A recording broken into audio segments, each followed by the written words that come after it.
Happy Sunday. Happy Sunday.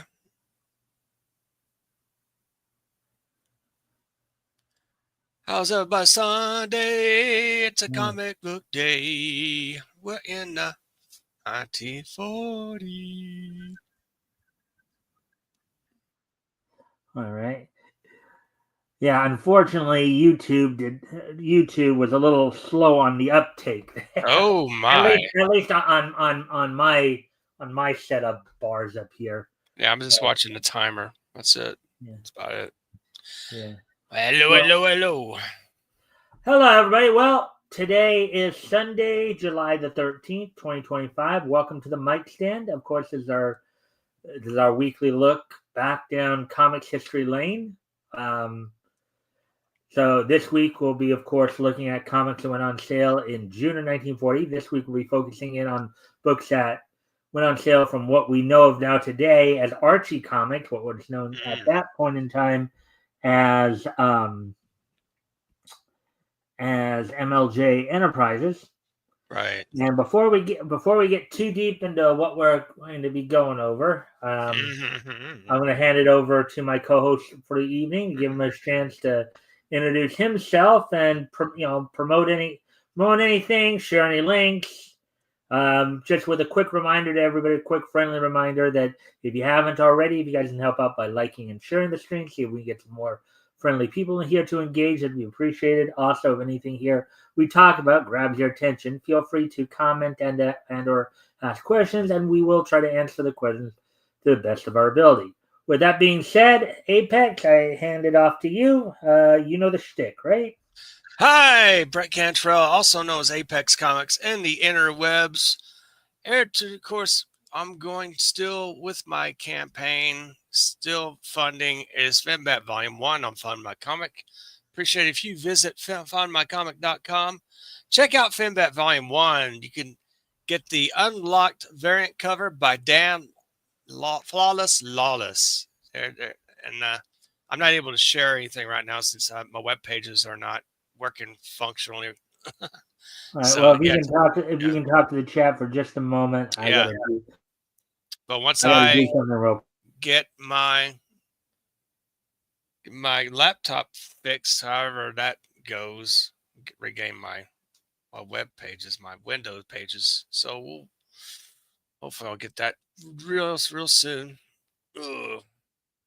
Gotta pay the bills beforehand. We all do that. But yeah, check it out. Great book. In fact, I have a limited edition ash can of this. I'll wait till Mike gets back. I'll go and show it off. Yeah, this is like two actual printings. This is a 56-page FinBat Volume 1 ash can size. Is like one of two. Rex has the other copy, but I have this one. 56 pages bound up in a 5.5 by 8 ash can size. Sorry for being a little slow and expanding you there, my friend. Limited edition. It won't really look like this, but it'll look more, deluxe looking. But yeah, it's just your ash can size. It won't be ash can; it'll be actual comic book size. I said do this just to test it out, see what it looks like in print, just so I can look at it. It's my own proof. It's my ash can proof. But anyway, there you have it. Rick Piper has his Canadian Shield #3. It's out on I believe I think it's Fund My Comic or Indiegogo. I can't remember which platform, but check out Rick Piper's Canadian Shield 3. Dillard hosted him on a live stream to launch his campaign, so it's a good one. I don't have the link right now, but yeah, you can look for it. All right, let's get back to the comics. Okay, well, actually, before we do that too, there is something I wanted to ask you because I'm somewhat in some areas of comics. I'm a little ignorant. So now I've seen ash cans before, and I've seen the term. Mm-hmm. What exactly is an ash can, and what is really the difference between an ash can and like a regular comic book? Okay, well, back in the year 1938, when Action Comics #1 was going to be out on the market, Mm-hmm. National Periodical Publications, also known as DC Comics back in the day, they wanted the copyright to be theirs for Action Comics #1. So they printed up an ash can of it before the actual Action Comics #1 was printed out. It's an introductory. It's like a preview. Ash cans are like previews of books, but in a Mm-hmm. smaller size, and they're Mm-hmm. usually black and white. So the reason why it's ash can, they after the copies are released for like promotional purposes or publications, they take the rest of the copies and they burn them and into ashes, and that's how they put it all in an ash can. Actually, ashes in a can. They Mm-hmm. said to quote unquote, it's an ash can. It's like an introductory, smaller book, It's smaller basically the size. idea is that it's a disposable piece of paper, Right, basically. right, ash can, and before the actual printing of the book was released, so they burned all their ash cans to introduce the Action Comics #1, just so they can get their copyright placement on the market. That's Hmm. why a lot of these companies, they do ash cans first to introduce their titles, so no one can actually take it away from them legally. And if you print something beforehand, it's in print. It's pretty much copyright. Back in the day. Well, I also know though that there have been some cases where some companies did actually where the ash can was actually the first issue for It some could be. for one reason or another. It could be. But I think the one that does kind of come to mind, of course, is Wiz Comics, right? Right. They started with #2 because I guess #1 was originally called Thrill Comics, and Mm. it was it was said to be an ash can. Right. There you go.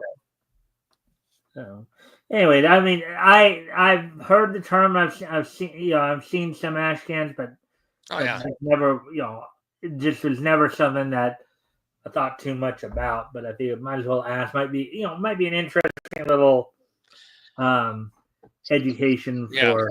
Plus, it's far cheaper to print on a smaller size book that's black and white compared to a color comic book size, larger material. Which makes sense because you have more going into the main book than you would an ash can, I guess. Exactly.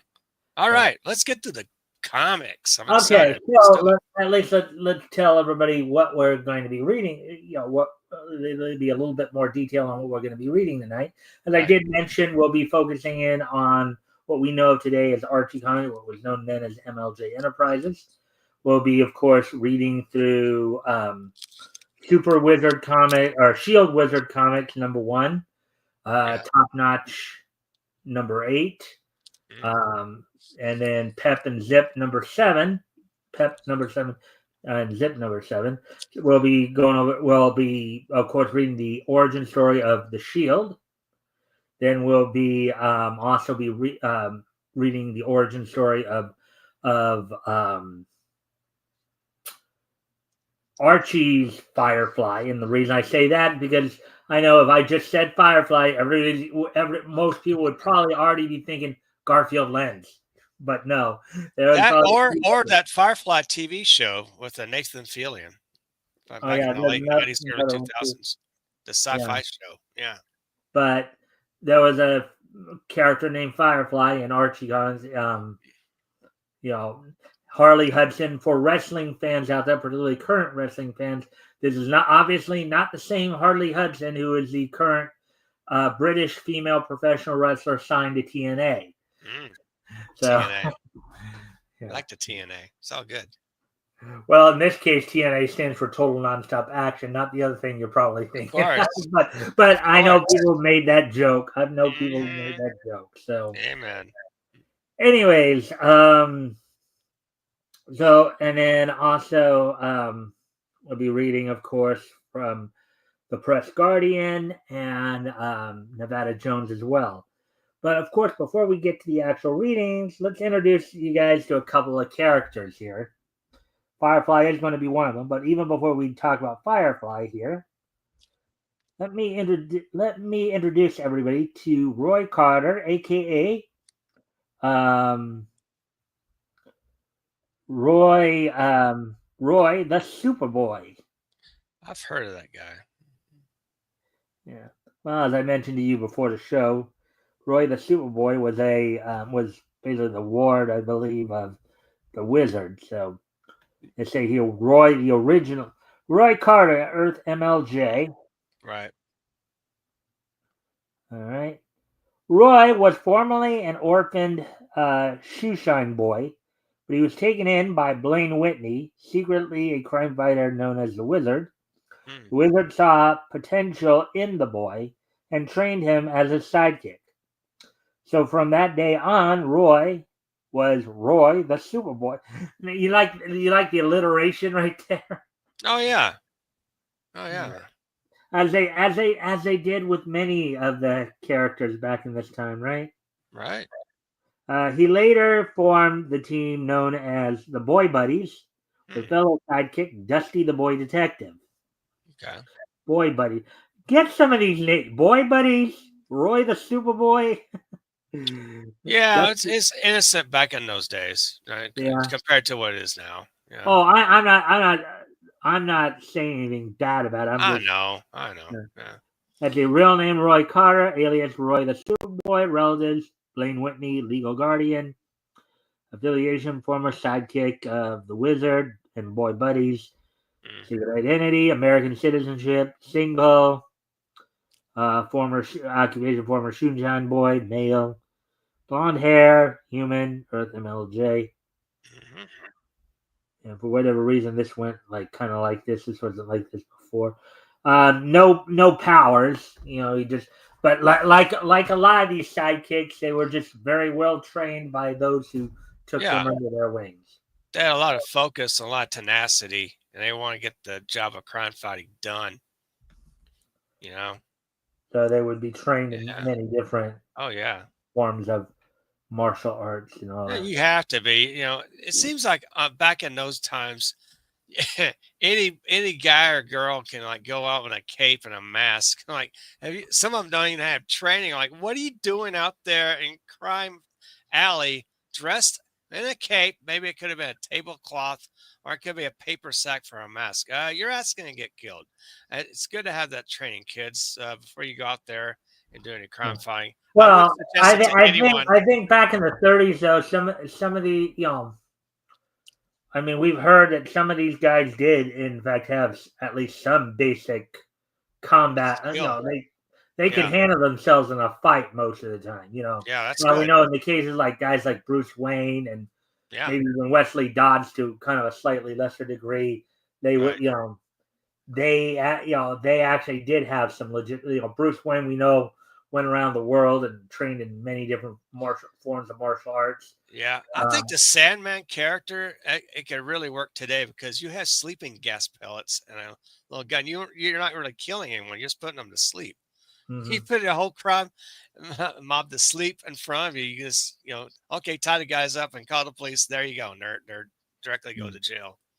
That yeah. would be the ideal hero to be. Would be the Sandman in reality. Especially with all the outcry over take your guns, take Yeah, your yeah, guns. yeah. Right. Sleep gas. Hey, it takes care of the crooks. There you go. Well, never mind. I'll save that comment for after the show. Okay. Okay. I well, let's just say I had something in mind that could pertain to some present stuff going on, but we don't want to worry too much about present No, stuff. let's get to the 40. We're 1940 right now. Yeah. We don't know anything about the future. We don't. All right. Harley Hudson, Earth MLJ. Um, won't read the history because we're gonna obviously read the history. That's good. So we will read. See. Hmm. Real name Harley Hudson. Current alias Firefly. Base of operations New York. Identity secret identity. Citizenship American. Married. He's a chemist, biologist. Male. Blue eyes, blonde hair. First appearance in Top Notch Comics number 8. Last appearance in Mighty Crusaders Volume 2, number 9. in 1984. So, Oh yeah, I used to have that copy. all right. Powers and abilities. Powers: animal mimicry. Insect powers, including luminescence. Nice. Abilities: leaping. Though his powers give him greater leaping abilities, he was a pole vaulting champ at NYU. So he already was a pretty good leaper, and then then he just somehow, and then strength level, superhuman strength, Wow.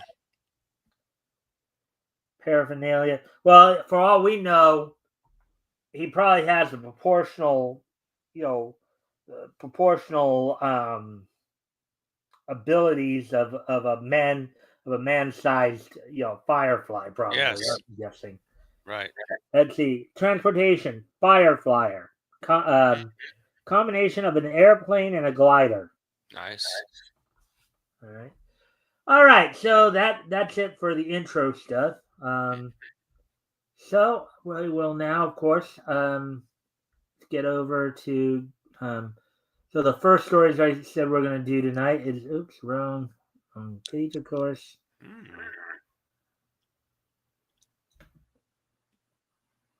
What I just showed you right there was my basic resource page. Of course. But it's not. But the mic that's on there is not me. No. As they say, Mike's Amazing World of Comics. Oh yeah. It's not my site though. We know. It's somebody else's. But anyways. Yes. The Shield. This is before Captain America. Right.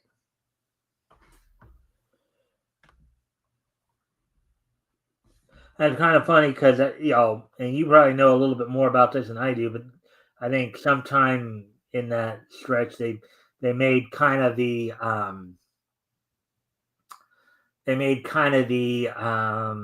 transition from superheroes to more slice of life. I'm talking about Archie Comics. Right. Exactly. Eventually, Archie Andrews is the one who became the lead feature of the book, and therefore, the heroes kind of just steadily went by the wayside. So, starring the G-Man, extraordinary, and the man with the super brain. Yeah. Shield Wizard #1 comics. Smashing action, all brand new, 10 cents. Yeah, brains and brawn in one book. Yeah. The Shield and the Wizard march today with the spirit of 1776. Now, when I was, just to give you a little heads up here, even though we're not going to do the Wizard story here, when I was trying to decide what stories to read for this week, right? And I did have a chance to look into the Wizard story here. So this particular Wizard story talks more about an ancestor of his who happened to have the same name, Blaine Whitney, during the Revolutionary War period. Oh, nice. So, wow. I mean, I was so tempted to try to read, but I realized when that gets too detailed. Yeah, I get it. Well, here's the thing, though. The Shield story would have been 22 pages. Yeah.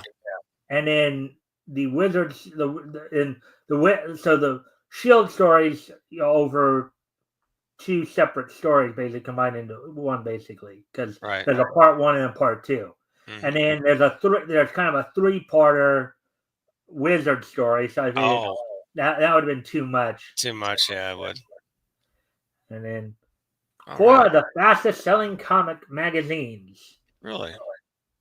That's what I guess what they were saying. Pep Comics with the Shield. Yeah. Blue Ribbon Comics, action mystery thrills with Ringatang. Zip Comics with Steel Sterling. Yeah. I think you've read some Steel Sterling with me before, right? Yes. Good character. And Top Notch Comics with the Wizard. So here we go. I guess I'll do the narration, and you want to do the Shield. Joe Higgins, the Shield. Okay. The Shield, G-Man extraordinaire. And the rocket's red glare, the bombs bursting in air. Yet our flag and the shield stands so steadfastly there. Yeah. The shield, G-Man extraordinary, is as much a symbol of loyalty and patriotism as the American flag itself. Sound familiar? Yes. What is the meaning of the shield? How did he come to acquire his superhuman powers? Why does he devote his life to the ideals of our American government? This story is the answer. Our story begins in 1916 with Lieutenant Tom Higgins of the U.S. Army Intelligence in the office of his superior. Ammunition is being loaded aboard one of our ships off the Jersey shore. You will supervise and be careful of sabotage. Yes, sir. So I guess I'll be Tom in this case. Yeah, right? I'll be the kid Joe, I guess. Yeah. Yeah. Well, yeah, you'll just be Joe all around, Yeah, all around. from being a kid to Yeah. Higgins, who is also a scientist, makes immediately for his laboratory. Hello, Dad. Joe Higgins, son of the Army officer and scientist. I've been mixing the sulfur and the pyridine, just as you told me. I got a blue flame reaction. Why? That means I found the right mixture at last. My experiment is near completion. I've worked for years on this chemical. If it is absorbed in the proper parts of the body, it would make a superhuman being of an ordinary person. So just think of the science fiction that was going on back in this time period. We had a lot of this stuff going on, though, with people mixing chemicals around and developing superpowers. Yeah, the Germans were doing experiments on their own people as well. It's crazy. I'll have to postpone the experiment until I finish this assignment. Goodbye, Dad. I'll keep stirring the mixture. Two foreign-looking men pick up his trail, and on a lonely street. Actually, I read above first. Yeah. All right, let's try this again, Mike. Lieutenant Higgins leaves for the ammunition barges. Little knowing he is never destined to finish his experiment. Two foreign-looking men pick up his trail, and on a lonely street, they attack. Quicksand into the car with them. Quick, into the car with them. Quicksand. When Lieutenant Higgins regains consciousness. Awake at last. Now we'll find out the missing formula. Where am I?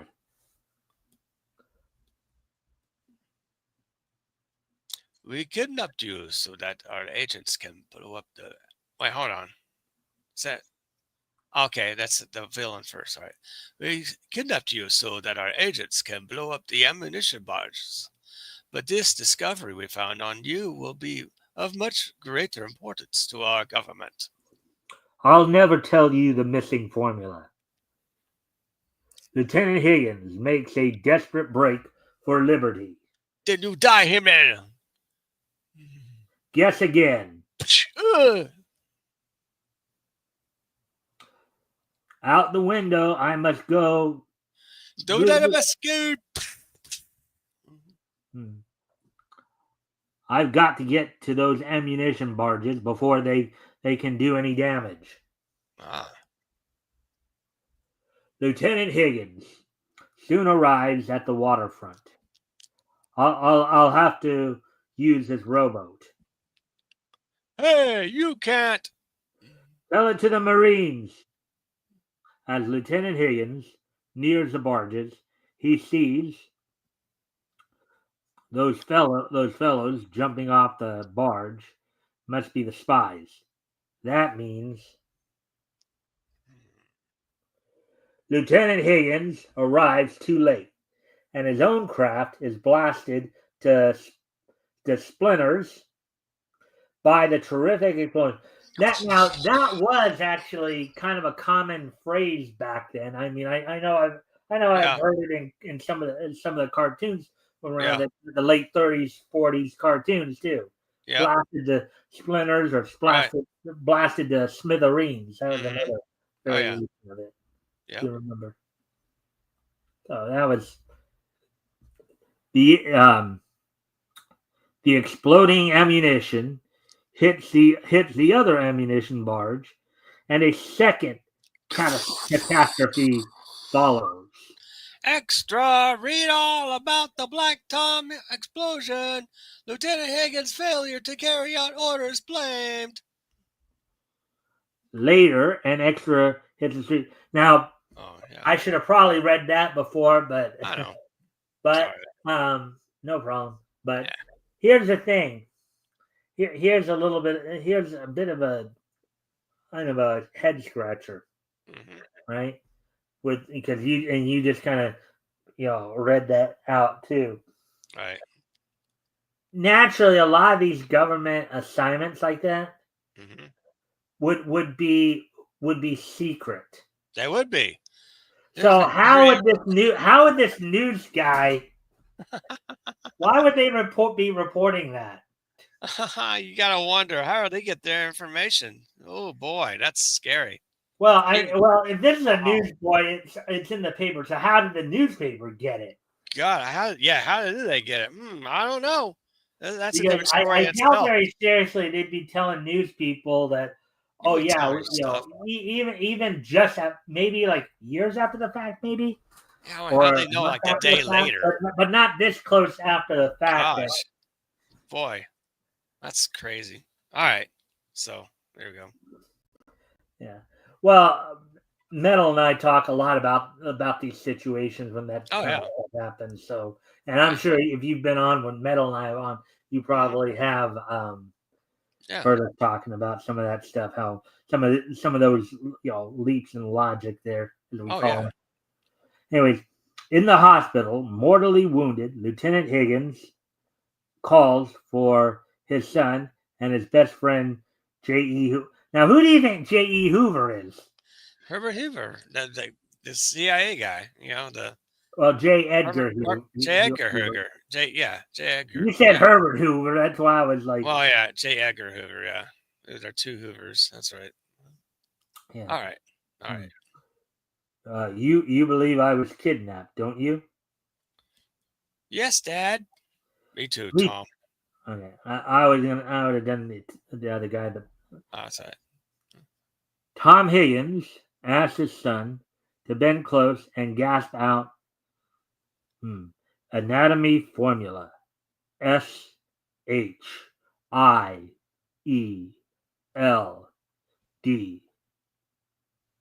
Carry on, Joe. Don't die, Dad. Please.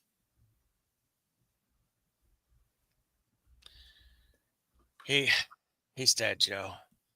He served his country, and so will I. I'll clear his name if it's the last thing I do. Now, before we get into the next panel there, you know how he said he's dead, Joe? You know what that kind of reminds me of?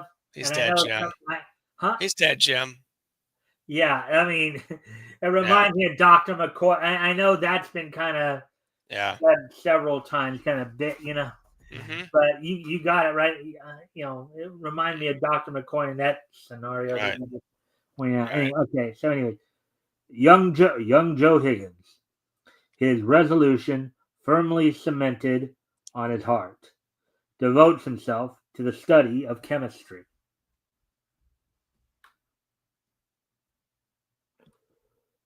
What? You could be the heckler. Ha ha. Ha ha ha! Joe knows more chemistry than the prof. You are wrong on that equation, sir. It's 2Ca5O4 2H20. Oh Smarty boy! Oh, pants. now that sequence seems a little. I know because of how they point it, but Hmm. that sequence almost seems a little. It's almost like, okay, we should have probably gone far right, It's out of far order. left, and then middle. Left to right. Should always be left to right. But back in that time, since his word balloon is much higher than the other one, I didn't know that would go first. So I didn't know how to. Yeah, It's well, kind of whack. I didn't pick up on that till after the fact either. That's It's a a little trick. whacked. Yeah. Yeah. Hmm. Hmm. You ought to go home and rest, Higgins. You've been in the lab day and night. Right after this experiment, sir. The university proudly presents this Doctor of Philosophy degree upon the most brilliant chemistry student. It has been our privilege to graduate, Mr. Joe Higgins. Thank you. Years later. Yeah. All right. Years later, Joe is still laboring to complete his father's experiment. I've got everything except the anatomical formula. SHIELD. What could that have meant? Well, maybe we'll find out soon enough here. Uh, One day, Joe rummages through a medical book and discovers Here's a picture of the human body.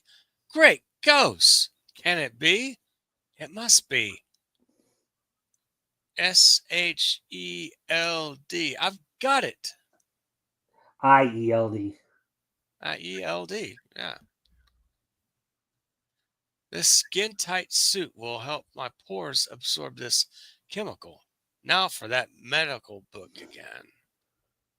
Oh, Joe Higgins back to his laboratory and dons a fibrometallic suit, an invention of his own. Mm. All right. What Joe saw in the in the medical book, the secret of the shield revealed. Yeah, go up a little bit more. Yeah, I know. But I went down because how Yeah, sometimes they put the I know. narrative boxes down. Like Sacrum, that. heart, inner vitation, eyes, lungs, derma. Mm. I think Sacrum, it's innervation. center of the body, thought by the ancients to be the seat of the soul. Heart, pump of the body. Innervation, or nerve supply, control of the bodily function, will imbue the individual with tremendous nervous energy, making him tireless and immune to shock. An individual with the strength of 100 men. Eyes, power of sight. Lungs, control of respiration. Derma, the skin covering of the body, which the chemical makes impenetrable. The secret of the shield revealed. And look, they even have all the. Yeah, it's pretty wild. So the sacrum or the Yeah. spinal. Yeah, the spinal center of the body. Thought by the ancients did. Okay. Hmm. Joe fastens himself to the table as fluoroscopic rays pour down on his body. I rubbed the chemical on the parts of my anatomy. The formula calls for now I must lie perfectly still for 12 hours and let the fluoroscopic rays force the chemical into the organs of my body.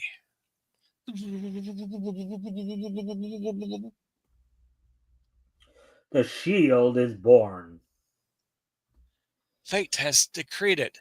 These are the colors of my country, and this shield like suit, and a shield I'll be against its enemies.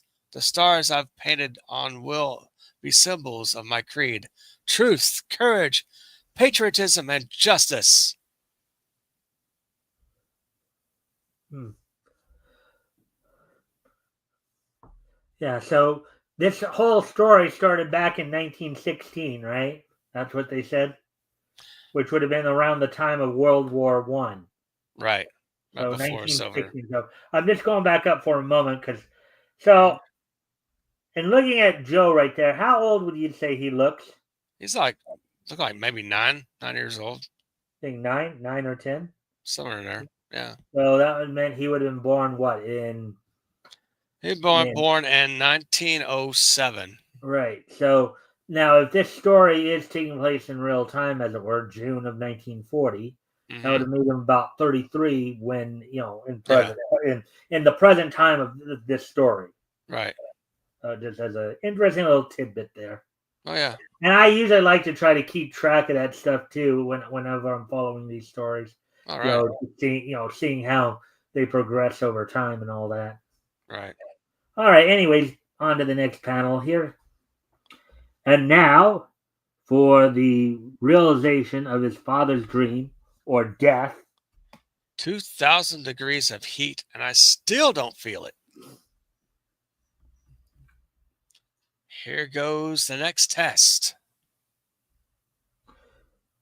And once again, the shield defies death.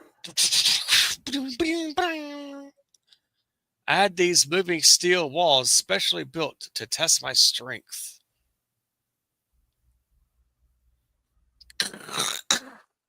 Wow, the results are way beyond Dad's wildest dreams. Look, Penny, a suicide. This will be the final test. I'm a little hungry anyway. A little hungry. I wonder what he's trying to do there. You get a snack somewhere? I don't know. Cup of coffee, please. Oh, so I guess what he did was he flew down to the coffee shop. Yeah, yeah. All right. Oh, it must be my indigestion.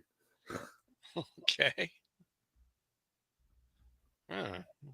While this is happening, the FBI speaks. You're the federal district attorney, Dick. Can't you prosecute this German spy ring? There isn't enough evidence. For years, I've worked to clear Tom Higgins' name from that Black Tom scandal. I'm convinced that Hans Fritz was the espionage agent responsible for that explosion. Suddenly, a weird figure bursts into the office. I heard what you just said. It's fantastic. Who are you? I don't mind telling you, but nobody else. I can take a hint. Uh, okay, so okay. Oh, hold on. Am I missing The, something? the shield quickly dons civilian clothing. Okay. Remember me now? You were also the other guy. Oh, Joe Higgins. What? How? I've worked out my father's formula. I want you to make me a special deputy. I'll get this, Hans Fritz. How are you going to get him? Well, come Hold to on. me. He's going to come to me. If it's the same spy, he has my dad's sulfopyridine formula. All he needs is the anatomical formula. I'll see to it that he knows I've got it. A few days later, Hans Fritz sees an obscure notice in the newspaper. Look, it must be Lieutenant Higgins' son, and he has the missing anatomical formula.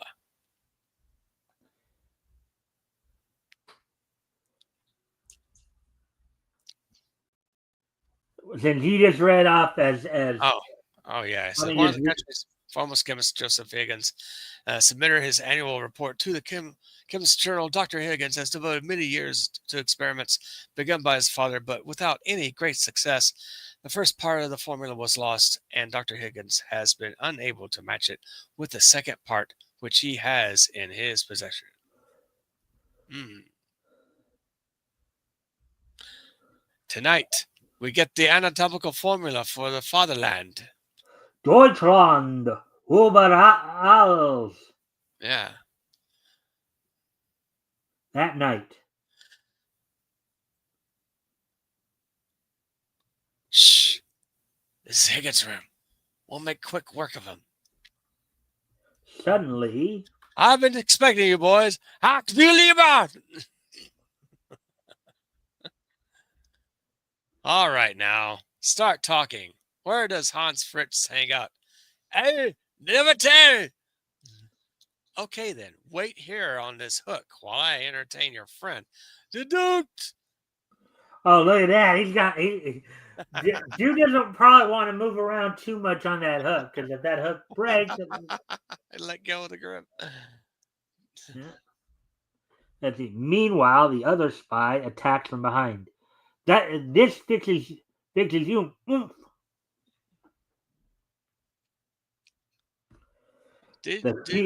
want me? Hold on. Okay, sorry. Oh. The shield turns on his attacker.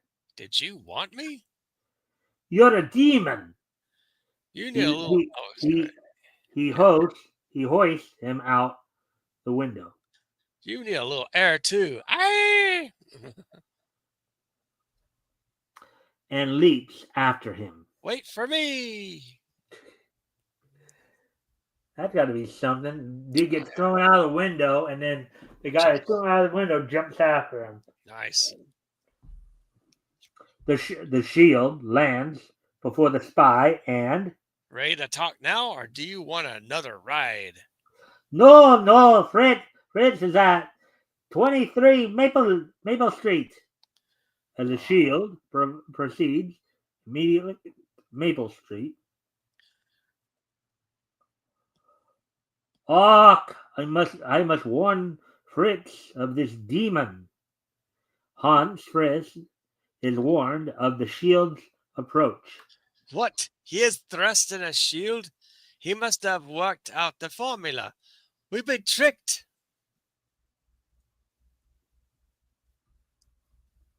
Before Fritz can make a hasty departure. Hello, going somewhere? Himmel, it's him, the shield. What do you want? I want a full confession from you about the Black Tom explosion in 1916. So 24 years ago, we had already figured out he's 33 at this point. Right. Based on Fritz's hand finds a hidden button. I'll go to the panel to the... Yeah. And releases a trapdoor beneath his feet. Hey, stupid American swine. You can't outwit Franz Fritz. I don't need any button to open this trapdoor. Splish.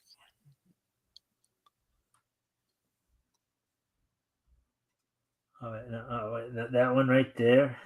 They kind of doing a little goofy thing with these panels. Yeah. The shield runs along an underground passageway. He's gone, but not for long. The spy. Yeah. At the airplane. Well, I'm trying to figure out which one to go for. Okay. The spy with the airplane. Yeah. The spy reaches a secret hangar. The shield will never catch me now. That's using my head. Oh, there he goes on that plane. The shield hurtles upward as though propelled by a giant springs. Made it! The shield makes its way to the plane's propeller. And now for some fun. Hey there, Fritz. How about that confession? We both die first. The shield stops the plane's propeller with his bare hand. Wow! Ah, dang. That's something else. I mean... Ouch. I mean, if a normal human would try something like that, they would probably got their hand cut off. You know, they're talking about that. I'm reminded of actually a scene from the 90s, 2000 drama ER. Oh yeah. Where Rocket Ramona, Paul McCrane's character, like his character got his arm cut off by the blade, by the helicopter blade. Oh yeah. Okay, have it your way then. Oh wait. Oh yeah. Okay, that's right. The plane plummets downward to certain destruction. Stop! I'll confess. I thought you'd see things my way. Fritz signs the confession. See how easy it was. Now, here's the thing. Uh-huh. In about another 19 years from this point, Yeah. this would not stand up in court. Do you know why? Why? Do you know what happened in 1959? Tell me. Well, I'll give you one more clue, and then I'll see if you can figure it out. If you've had any run-ins with the police at all, then you probably have heard the reason I'm about to say. Now go ahead and say it. Okay, Miranda rights. All right. Okay. The case, I think it was Miranda versus Arizona, where it became law, where where basically you had to go through like Miranda. You had to be Mirandized. Right. Okay. I'm through with you, but the police aren't. The next day in Hoover's office? Oh, wait. Actually, I think the far left is first. Oh, okay. To the local police station. Here you go. No. To the local police station. Here's the ringleader, Chief. Good. Now we can get to the rest of the gang. Oh. The next day in Hoover's office. Here, Fritz's confession, clearing my father's name. The whole spy ring has been rounded up. It's amazing. We need men like you in the service, but you'll have to pass the examination like everybody else. I'm your man. Yeah, well, if it's anything like we think, then he should have no problem passing the examination. You're right. Yeah, no problem. And this is only a sample of what is to follow.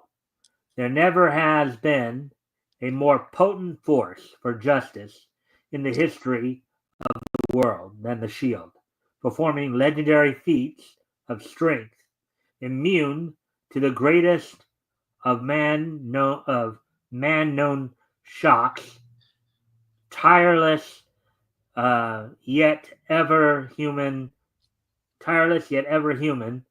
The Shield becomes a byword for Americanism and constant source of terror for those gangster forces, ever conspiring against society.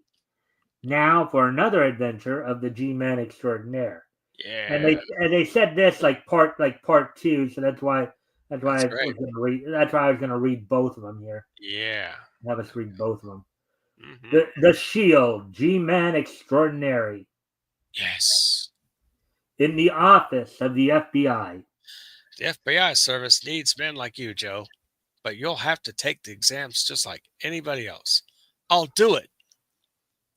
So slightly different from the end of the last panel, but you can still, there's kind of part of the same story. It's like kind of right. Joe Higgins crams for the forthcoming exam. I've been fooling around with science so much, I'm a little rusty on my law. And I guess that's a painting error because it actually looks like he's got there's that kind of deeper red mark over his eye right there, almost like he's got a red eye. Scratching his eyes, trying to stay awake. Yeah. Examination day rolls around. These things. Oh wait, there's two things there. But wow, these questions are tough. These things are coming easier than I thought they would. The exam papers are graded. The exam certainly was difficult. I'd hate to have to take it myself.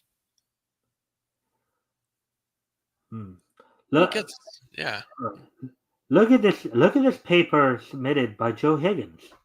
This exam certainly was difficult. I did take the exam myself. A perfect paper, Joe has even corrected the professors. Oh wow! Oh jeez, maybe that formula gave him super intelligence too, or I something. guess. Wow. The FBI aspirants are now subjected to a physical exam. Aspirants, which comes from the word aspire, right? Yes. Yes. Say, what's the idea of the polar expedition outfit? I have a cold.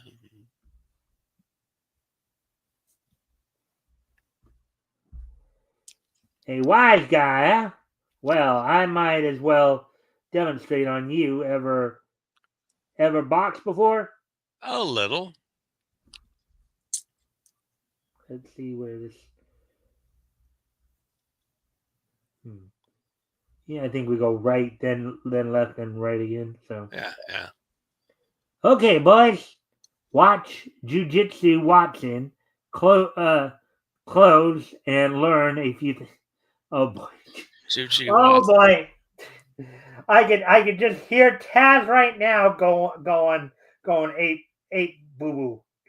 Oh yeah. Because jiu-jitsu is more of a grappling. Oh yeah. Oh yeah. Now Taz is a professional wrestler, is currently a commentator for AEW. Okay, you probably know Taz because he was from the '90s, ECW. Okay, right. Yeah. Every time every time either Excalibur or Jim Ross or somebody says judo chop, he goes, "No, there are no judo. There are no chops in judo. It's a Yeah. Grappling sword. Yeah, that's true. He's right. So, see the fancy footwork. Now watch me weave.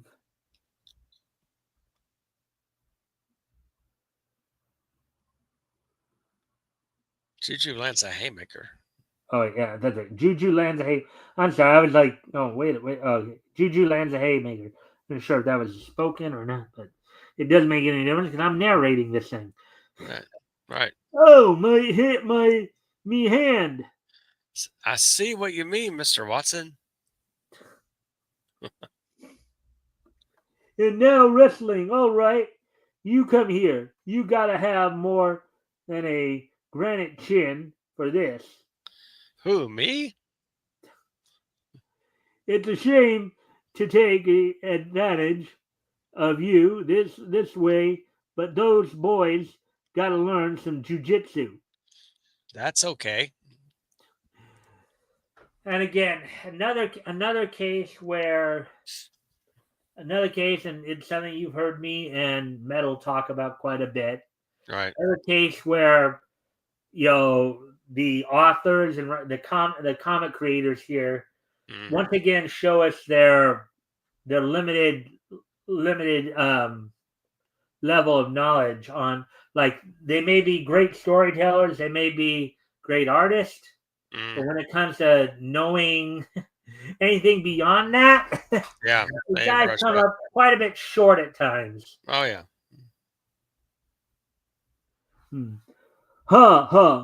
This is gonna be good.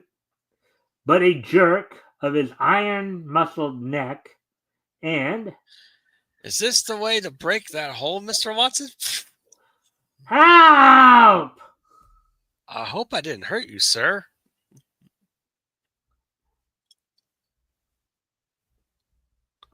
At target practice. Wow, 10 bullets and a bullseye. I'm a little out of practice yet. In Hoover's office after the exams.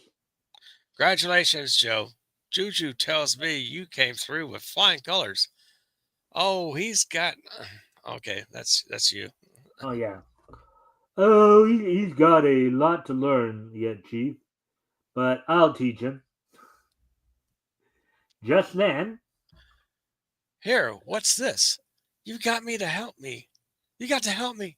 The police won't believe me. Oh, you decided to go with the woman? Yeah, I can do it. All right. I'm Ruby Ingot, daughter of John Ingot, the big steel manufacturer. I'm sure my father's being held prisoner by the company guards. I tried to see him all week, but they won't let me in. The company guards are all ex-convicts, hired by the chief guard without my father's knowledge. Here's your first official case, Joe. They proceed immediately to the steel mill. Today, Dad gets most of his company's payments for shipments. In that case, they probably haven't harmed your father yet.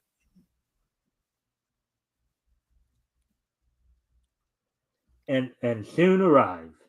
Hey, Juju, I don't think Let me handle this. they mightn't let us in if they know we are FBI men. I know what I'm doing. Open up in the name of the law.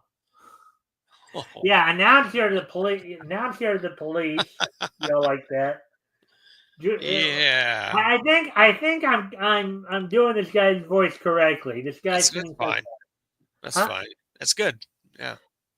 A swarm of company guards pour out. Coppers! I don't let them get away. Ah! Joe, Juju, and Ruby are taken prisoner. So you went to the cops, huh? Well, that's too bad for you. I can't escape without disclosing that I'm the shield.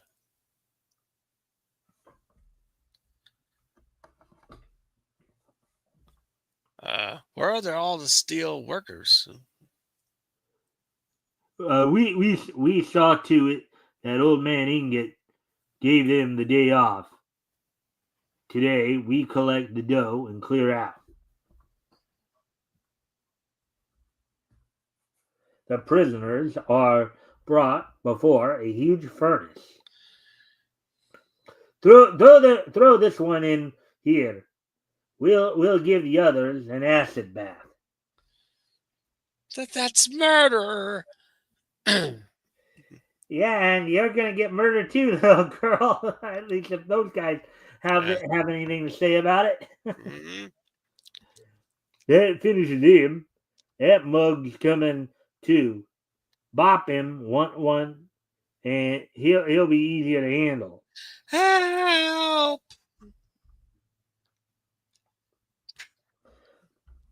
But the fire burns away Joe Higgins' clothing and burns away Joe Higgins' clothing and reveal the shield. Now for a little serious business. Meanwhile, Juju is about to be thrown into a vat of muriatic acid. When he wakes up, he'll have wings. Not so fast, mister. The shield's tremendous leap carries him clear of the acid vat. Get into the iron cage. Quick, we'll give them a taste of hot steel. Hot steel, huh? Like a hot molten steel, as it were. Yeah. A 15-ton bar of white hot steel is aimed at the shield. Drop it quick. Oh, so you want to play, huh? The guy ain't human. Well, I'm willing. And I'll show you a new game. Yup. But the killers pulls some surprise strategy. One move and I'll kill the dame. You win, but if you harm that girl. The shield is bound with thick iron chains. This time you ain't getting away. What do we do with it, boss? This guy is going to take a bath in molten ore. Oh,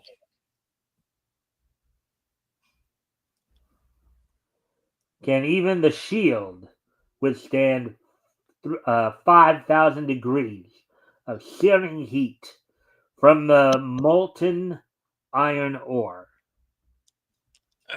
can't stretch my muscles to break these chains.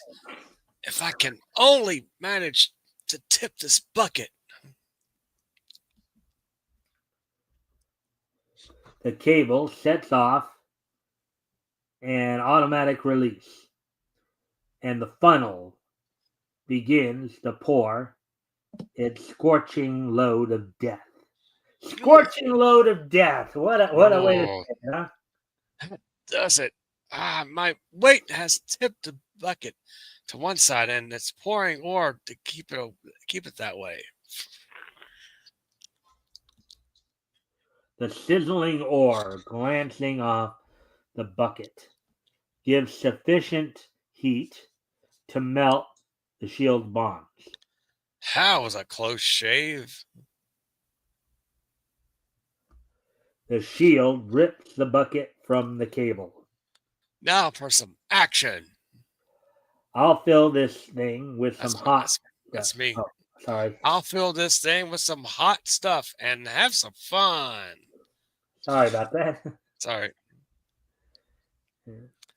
Ah, there they are, and they've got Ruby and Juju. The shield imprisons the company guards in a fiery circle of ore. That's the nearest you birds will ever come to a halo. Because where do you think they might end up going after passing on, as it were? Oh, underneath the earth. Yeah. Mm-hmm. There we go. Yeah. The villainous leader goes berserk. I'll kill you both before he gets me. The shield succeeds in spilling some of the hot ore on the leader's foot. Ow, my leg! I'm burning up! Wow. This way, boss. We've had enough of that wild man. See, wait Wait for for me! me. Yeah. My father, please find my father. Don't worry, I'll get him. You call the local police. The thugs bar themselves behind a 5-inch thick steel door. Oh, now it's hide and seek. Here I come, boys.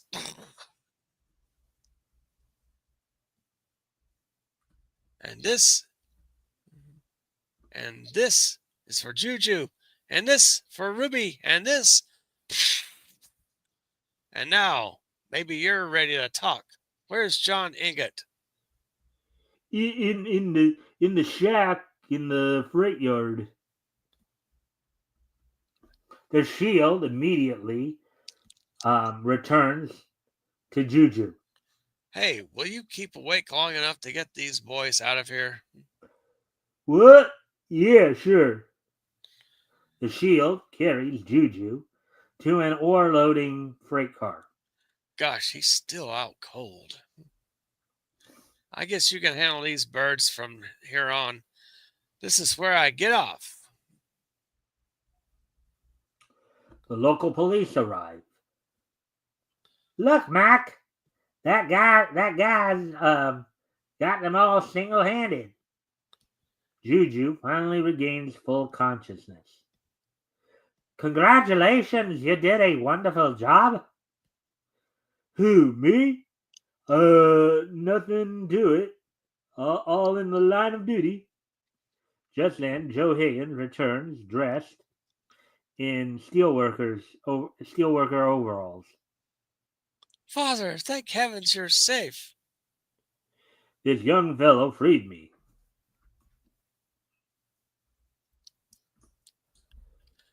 Those company guards almost killed me. I just came to and found Mr. Ingot. And while you were sleeping, this guy was mopping up. Yeah, that's right. Yeah, we know the truth, don't we? Yeah. Oh, sure. But sometimes that works out better for the heroes, right? Because Yeah. then if nobody suspects they're the heroes, it does kind of make things a little easier, doesn't it? Yeah, boost the confidence of the other character too. Like, why not? Yeah. That heat treatment took all the fight out of those boys.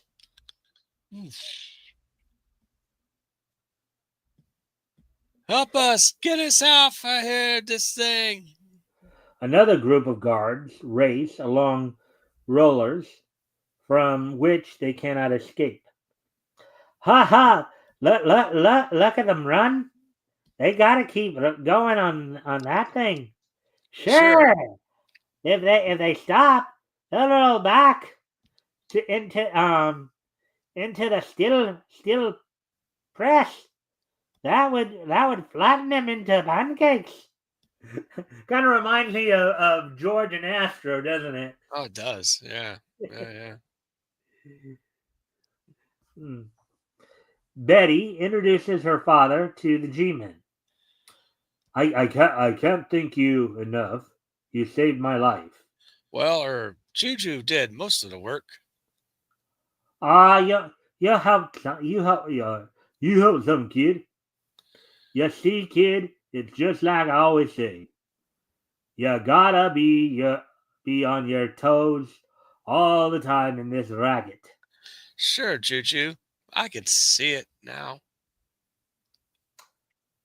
And so the Shield, G-Man Extraordinary, brings his first official venture to a successful close. How will Joe Higgins fare under the protecting wing of his self-appointed tutor, Juju Watson? There are thrills and laughs galore awaiting you on the following pages of The Shield. So that was all more or less one story. That's why I just did the whole thing there. Nice. Yeah. But before I get to, before we get on to, of course, the next story, the Firefly, Mm-hmm.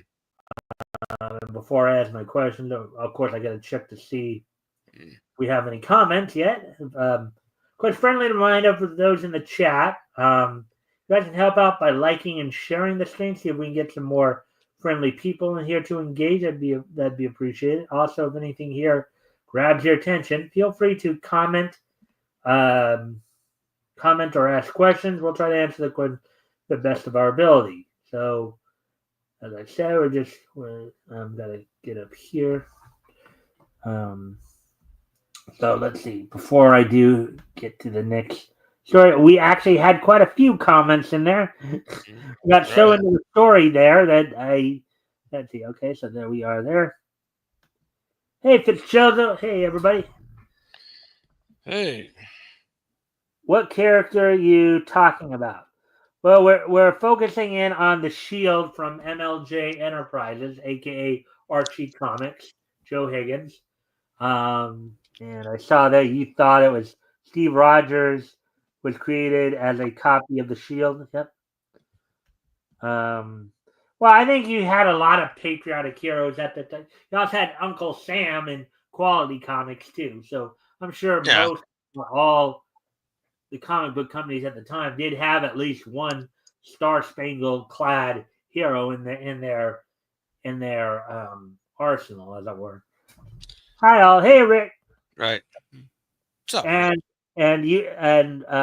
Apex, would you like to tell Rick what you did earlier for him? Yes, I did. I introduced Canadian Shield #3 is out on Fund My Comic. I've reiterated before you came on the scene there, Rick. So yes, that's double kudos. Check out the campaign on Fund My Comic, Canadian Shield by Rick Piper. And there's a little address, the link there to click on it. Check it out. I know now it's the Firefly. We'll be heading on to the Firefly next in just a moment here. But before we actually get into the reading of that, I do have, of course, a couple of questions for you before we head on. Overall impressions of your of this story we just read, The Shield. That's very adventurous. It has the origin of Joe Higgins becoming the Shield.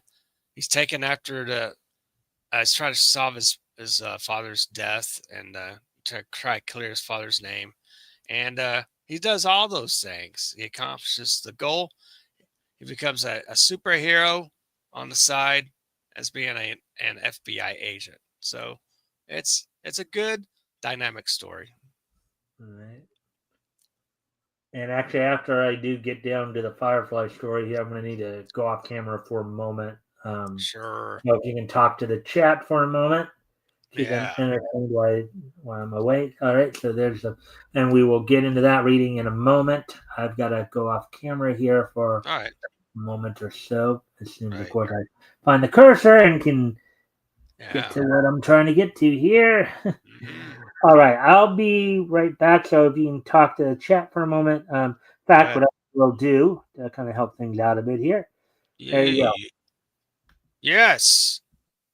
Let's back Canadian Shield 3 by Rick Piper. And go ahead and check out Finbat Volume 1 on Find My Comic. The link is in the description in the chat there. So yeah, check it out. Great books. I've got issues 1 and 2 of the Canadian Shield. It's been rather epic. It's a good. It's a good project. I like Rick's AI animation trailer. It's pretty cool. I can't really share that page. That's okay. But yeah, do check out Canadian Shield 3. Rick has launched it, I believe, yesterday on Dillard's channel.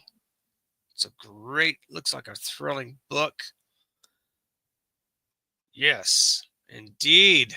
Thank you for coming in. Wonderful chat.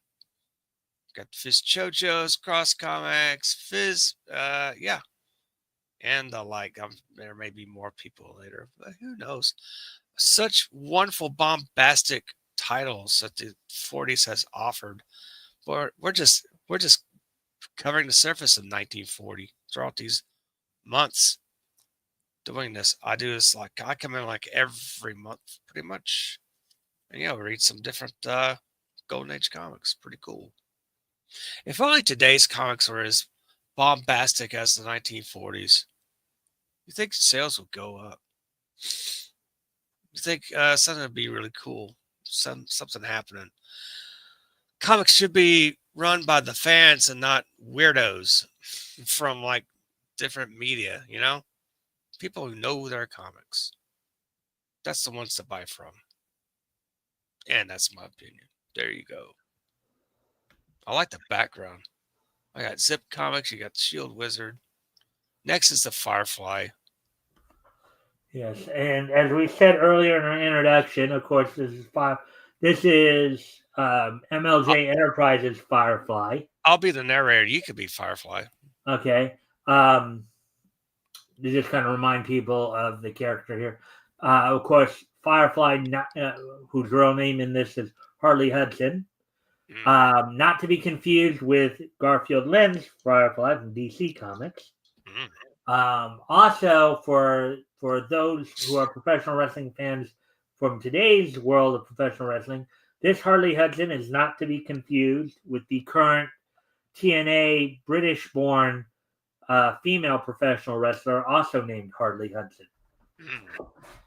With that being said, why don't we get into it? And of course, you said you'd be the I'm narrator this time. I'll be the hero, and then we'll figure out the rest of it along the way. Yes, the Firefly, enemy of crime, kidnap, murder. Most of us have a strange. There's other swindle, arson, robbery, and a very bottom one. You didn't get the bottom one, the green one. Blackmail. Bob Wood and Harry Shorten, I guess. Shorten, I believe. Yeah. Harry Shorten. I've seen that name before in other things. So most of us have strange, unaccountable ambitions, which often grow up with us. In his youth, Harley Hudson had just such a driving obsession to be a crime fighter when he grew older. To this end, he devoted every year of his life to equip himself for his manhood job. We now pick him up as a research scientist. A few years after his graduation from college, where he had majored in biology and chemistry. Here's something that seemed very like I noticed this a lot with DC, but if you think about it, Hmm. it does kind of go across the board to many of the heroes from this time. Many of these heroes were in some form in their secret identity were in some form or another. Mm, They're either independent. I think we may have talked about this before. This we may have mentioned. They're either independently wealthy yeah, or they were in like professional type positions. right. Doctors, Scientist, I think doctor, lawyers, scientists. policeman, Yeah, etc. Yeah, yeah. So just something, something to note there. reporter. Yeah. We find Harley in his laboratory in the Middle West. Hmm. At least we discovered the secret of the tremendous strength by insects. Ooh. It is common knowledge that insects, in proportion to their size, are infinitely stronger than human beings. The insignificant ant can lift many times its own weight. And this is not the first. I believe this might have been one of the first comics to mention that, but Yeah. I know that's been stated in other comics too. Um, when you've had insect-like Oh, yeah. character, insect, Mhm. But anyways, Yeah. their strength lies in their wonderful muscular coordination. And now, after 2 years of research and study, I too have been able to master the muscular functions of my own body. No other man would attempt to uproot a tree. Look at that. Really listen. Wow. Like the grasshopper, I can leap great distances. Ooh. Kind of like Superman in his very early days. Yeah, Right? it's insect power. Yeah. Hmm. Let's see. Every ounce of my body is brought into full play. The same principle makes it possible for me to stay underwater for long periods of time. Now I'm ready. All right, cool. And now to start my crusade against the underworld. But I must have a disguise. Just then, a bolt of lightning strikes, plunging the laboratory into darkness. Fate takes a hand in Harley's decision. My fireflies. That's what I'll be. A firefly. Lighting up the darkness that, that shrouds the underworld. Oh. Wow. Quite a statement there. Mm. There's narration at the Next narrated. day, Harley heads for New York City. I must find a job first. I can't fight crime on an empty stomach. Hudson wastes no time. Right down my alley. I'll hustle right down there. Help Help wanted. wanted. Male. Chemist. Assistant. 22 to 27. Good salary. Apply. 33 East 38th Street. Nice. Mean, Meanwhile, that's me. Meanwhile, in a nearby laboratory, has our advertisement brought any results, Selig? many have applied, master, but none that would suit our purpose. Our man must be a perfect physical specimen. Our experiment must not fail. Mm. Our people will someday rule the world, Selig. Yes, master. 33 East 38th Street. This is it. Here goes. Master, Master, I think we have found the right man. Good. Have him sent in. Harley is interviewed. The job is yours, Mr. Hudson. Let us discuss things further in my laboratory. Thank you, sir. Have a spot of tea, Hudson? Surely. Say, quite a layout you have here, Professor. And look what the professor's trying to do there. Oh, yeah. Spike his tea, huh? Suddenly, help! What was that? You shall see. Bring her in, slaves. Great ghost! Oh, Oh wow! Look at her. yeah. Oh, hello. Hello. Or as the Animaniacs would put it, Yeah, hello, nurse. that's right. They're not human. They once were, my friend, just as you are, but they are now my slaves. I inserted mechanical brains into them, but as you see, they proved to be bad experiments. Many have died, but I shall not fail this time. Oh boy. If the experiment is successful, you and this girl will be the first of my master. Oh, here we go again with the master race. Master race. With do of my master race. I shall then create a nation of more specimens, all subservient to my will. We shall conquer the earth. Why, you dirty? What? Why can't I move? Why I can't move? Don't try. Your tea was drugged. Oh.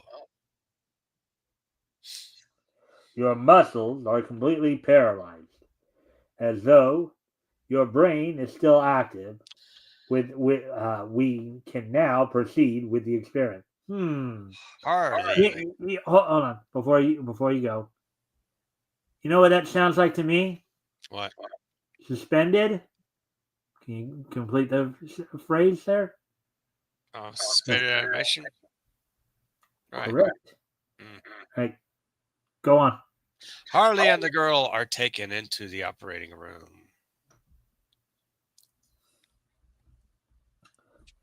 The girl will be first, Hudson. You will soon follow. If only my muscular coordination will work, maybe I can overcome the drug. The operation shall commence.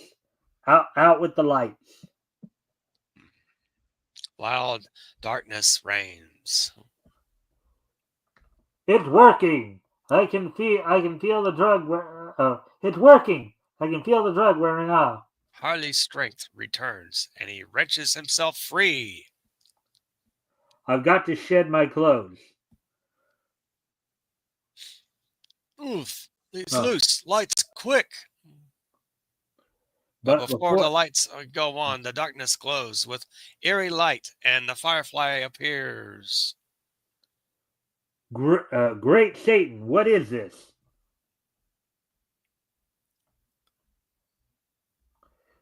Look at his chest right there. That looks like a spark right there on his chest. Yeah. Kill him, slaves. Maybe you'd like to try it personally, Professor. Come here, you two. Ugh. Looks like the party's over.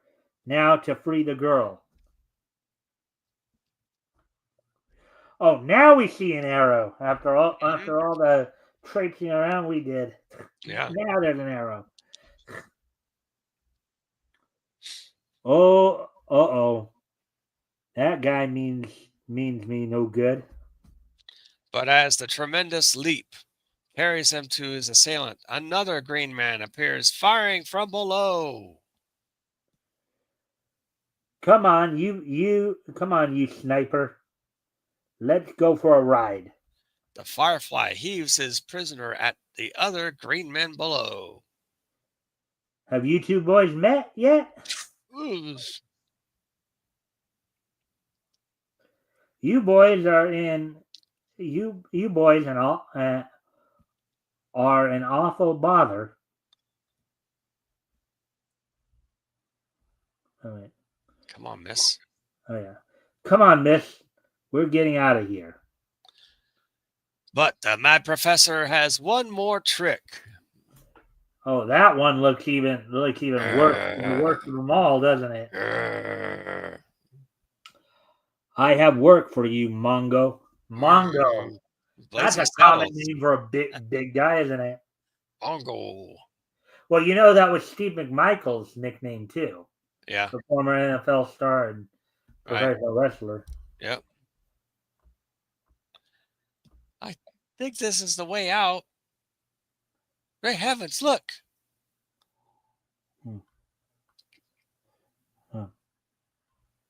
Kill. Not a very handsome looking specimen. Oh.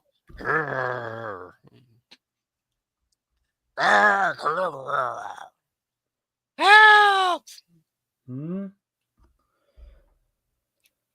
You'll come in handy as a baseball professor.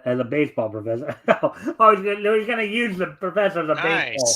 The terrific impact stuns the monster, forcing him to drop the girl. Strike!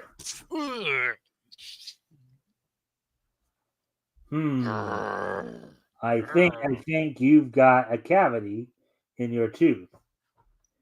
Here, I'll pull it out for you.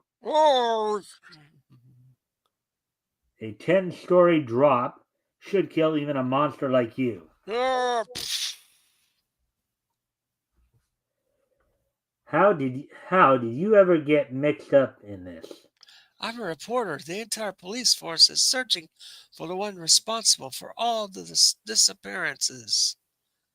The ad sounded like a good lead, so I answered it on a hunch.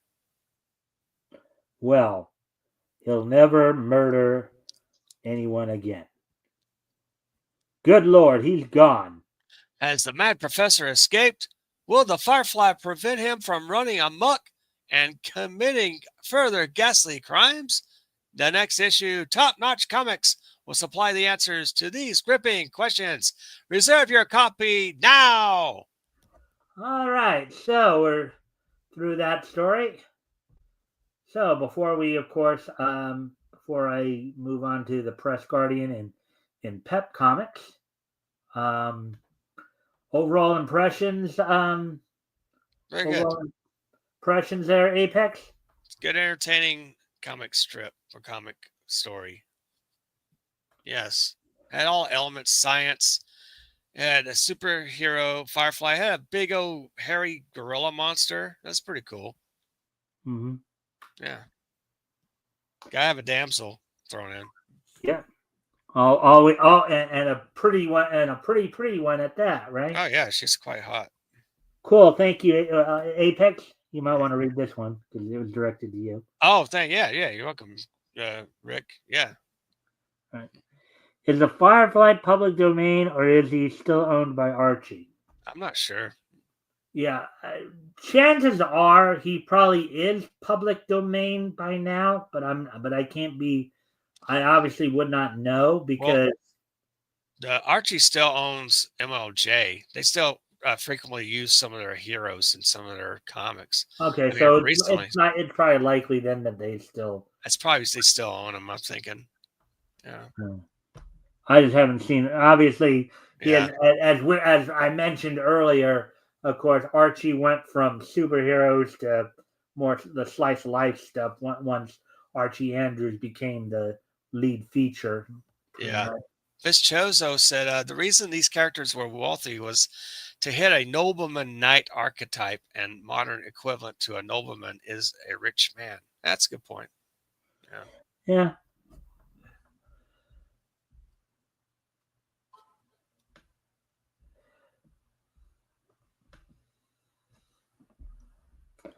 And Rick saying, see, Canadian Shield didn't uproot a tree first for no reason. Yeah, that's true. for no reason.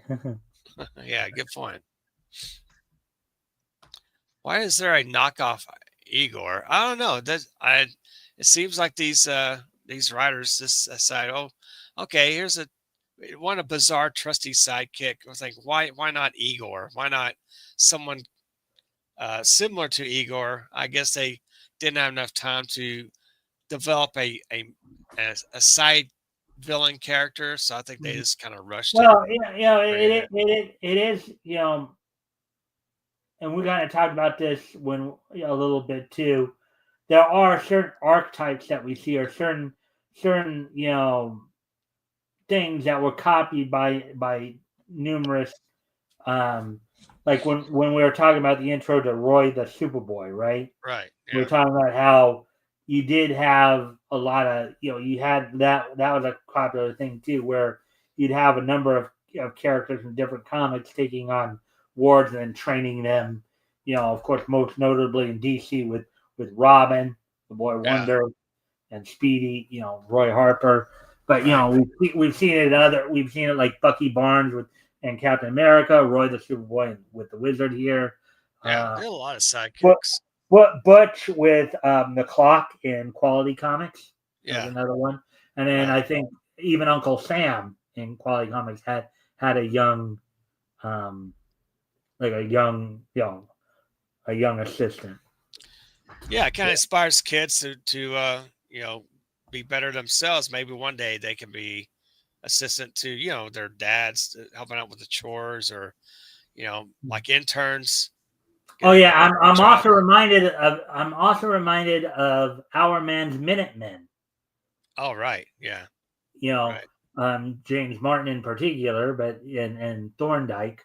Right. The Minutemen of America. Right. So he's creating an army of cyborg super. Well, I don't know if cyborg would have been the exact. I don't know if, because cyborgs usually are part flesh, part metal. Yeah, these are basically slave monsters to do his bidding. Yeah, if anything, they're more like mutants. Right. Intentionally created, I put some kind of like chemical in them that mutated them into mindless ogres, big hairy creatures and weird. Yeah, exactly. I believe he is still owned by Archie. Yeah, I think so. All right. So, anyways, now we're going to move on to Pep Comics number 7 and the Press Guardian. Actually, this time, it works out anyways, because I was hoping you'd do the Press Guardian for that one, so I'll go ahead and do the narrator for that. So I guess the way we did it ended up working out anyways. Yeah. Something that tells me you'd do a pretty good Press Guardian. Sure. I'll be wicked. But I don't know if you've had, been with me before or been in here when we've read the Press Guardian story before. So I've never read it. So no. All right. Well, he's a newspaper guy basically. So, but yeah, I figured I'm sure you'll catch on to it. It's not that hard. Yeah, it's pretty good.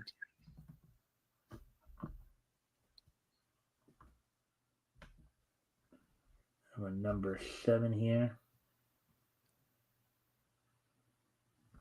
Yeah, Pep Comics ran for a long time, but I think it was starting at 22 is when Archie was introduced, and then that pretty much changed the company, the company for what we know of today. Yeah, that's right. Pep Comics, Shield G-Man Extraordinaire. Huh.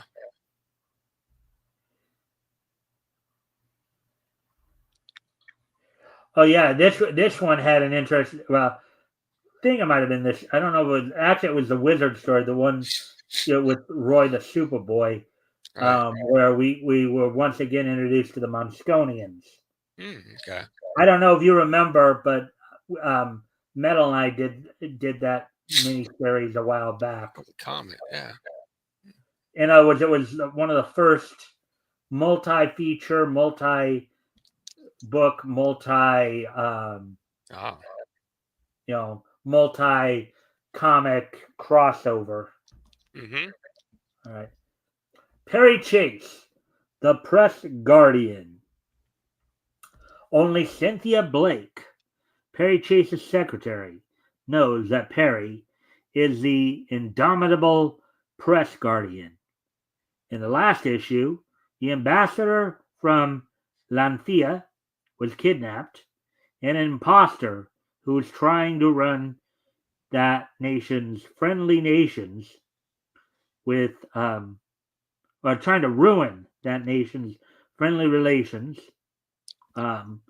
with the United States, set out to blow up the tremendous Duvan munitions plant and place the blame for the crime on the head of the ambassador from Lanfia Oh. by Meskin and Sundell. So there's the Press Guardian right there. So Yeah. Cool. meanwhile, the Press Guardian, accompanied by Cynthia and the true ambassador from Lanfia, are close on the bomber's trail. Oh well, I guess I didn't read this before. I thought I did, but for some Okay. reason, but we'll still go with it since we just started. There he goes. The claw will pay me well for this night's work. Wait for me here. I gotta stop this explosion from going off.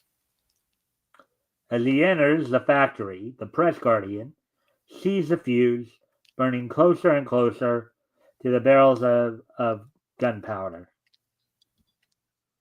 Okay, and we've seen that several times in cartoons and comics, haven't we? The running fuse. Mm-hmm. Oh, Stop. Yeah. I gotta stop the fuse. The Press Guardian dashes into the face of almost certain death. If that fuse reaches those barrels. Perry hurls himself at the kegs of gunpowder, knocking them away from the sputtering fuse. Then stamps out the hissing sparks. Phew, that was close. Are you all right, Press Guardian? Yes, that danger is past, but there will be others. I see. The white guy in the white hair is the ambassador. Unless we can bring these saboteurs out into the open, there's no telling what they'll try next. Take the ambassador to the publisher's office of the Daily Express and tell him the whole story. Psst, Cynthia, I'll meet you there, but as Perry Chase.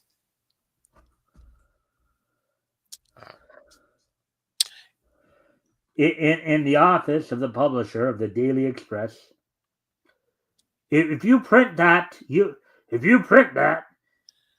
know all the facts and you'll expose them tomorrow.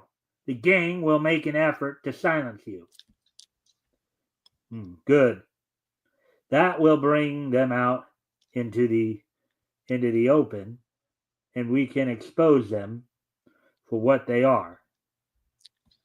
Swat idea, Pops. In a room below, an innocent-looking waterfront shack. We shall not fail in our next attempt to destroy the Duvan plant. Suddenly, Hey, Claw, look at this. Okay. We have been betrayed. Daily Express, sensational, expose of international spy ring. Watch this column tomorrow for the true facts about the attempted destruction of the Duvon munitions plant. Very interesting. There is only one among us who could have squealed. That person is you! No, I answered. Oh, the Duvon bomber meets death at the hands of the Claw. So I'm the hero. Oh wait, no, you're the hero. I'm the villain. Yeah. Anyways, that story must not be printed. The publisher has a son. We will seize him and force the publisher into not printing those facts. Oh. Yeah, bad guys always look to kidnap people, right? Oh yeah. That evening, as Perry Chase leaves the Daily Express building. Hurry up, Cynthia. That's the guy.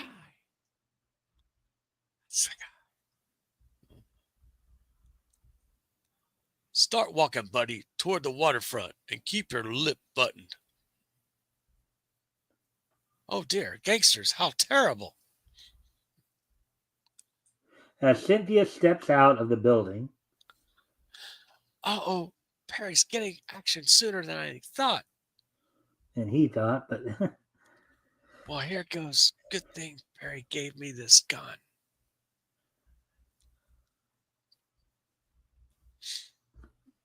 The shack is the only place they could have gone. Cynthia cautiously opens the door. No one in here. That's strange. Uh-oh, what's that?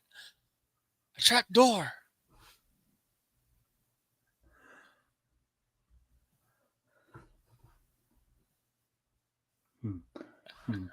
And unless your father forgets all about that Duvon business, you die. Better bump him off anyway, boss. He knows too much.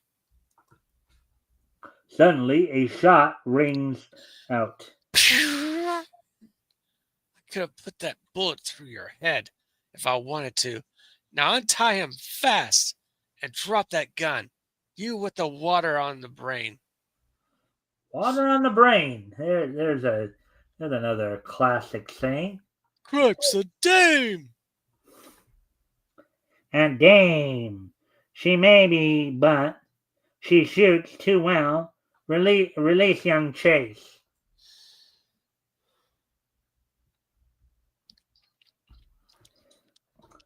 A few moments later, Perry and Cynthia are dashing along the docks toward the Daily Express. They'll be after us in a minute. There they go, into that delivery entrance of the newspaper plant. Follow them. But when they arrive, instead of Perry Chase, they are greeted by...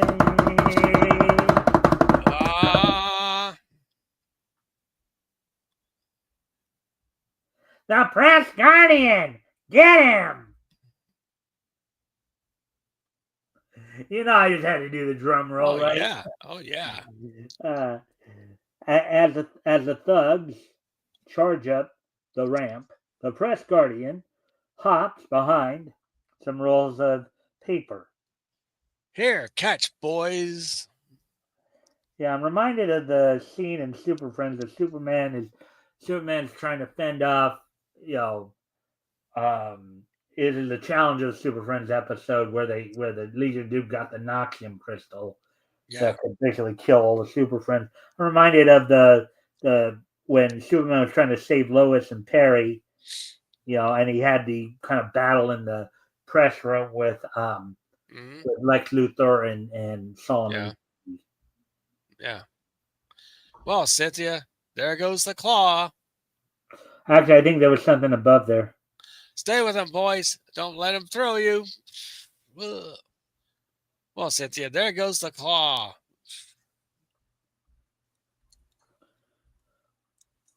The next day, Daily Express, the Press Guardian brings gang of international spies to justice. As yet, the bodies of the gang have not been found, but it is expected that. I wonder if we've seen the last of the claw. I wonder. So do we?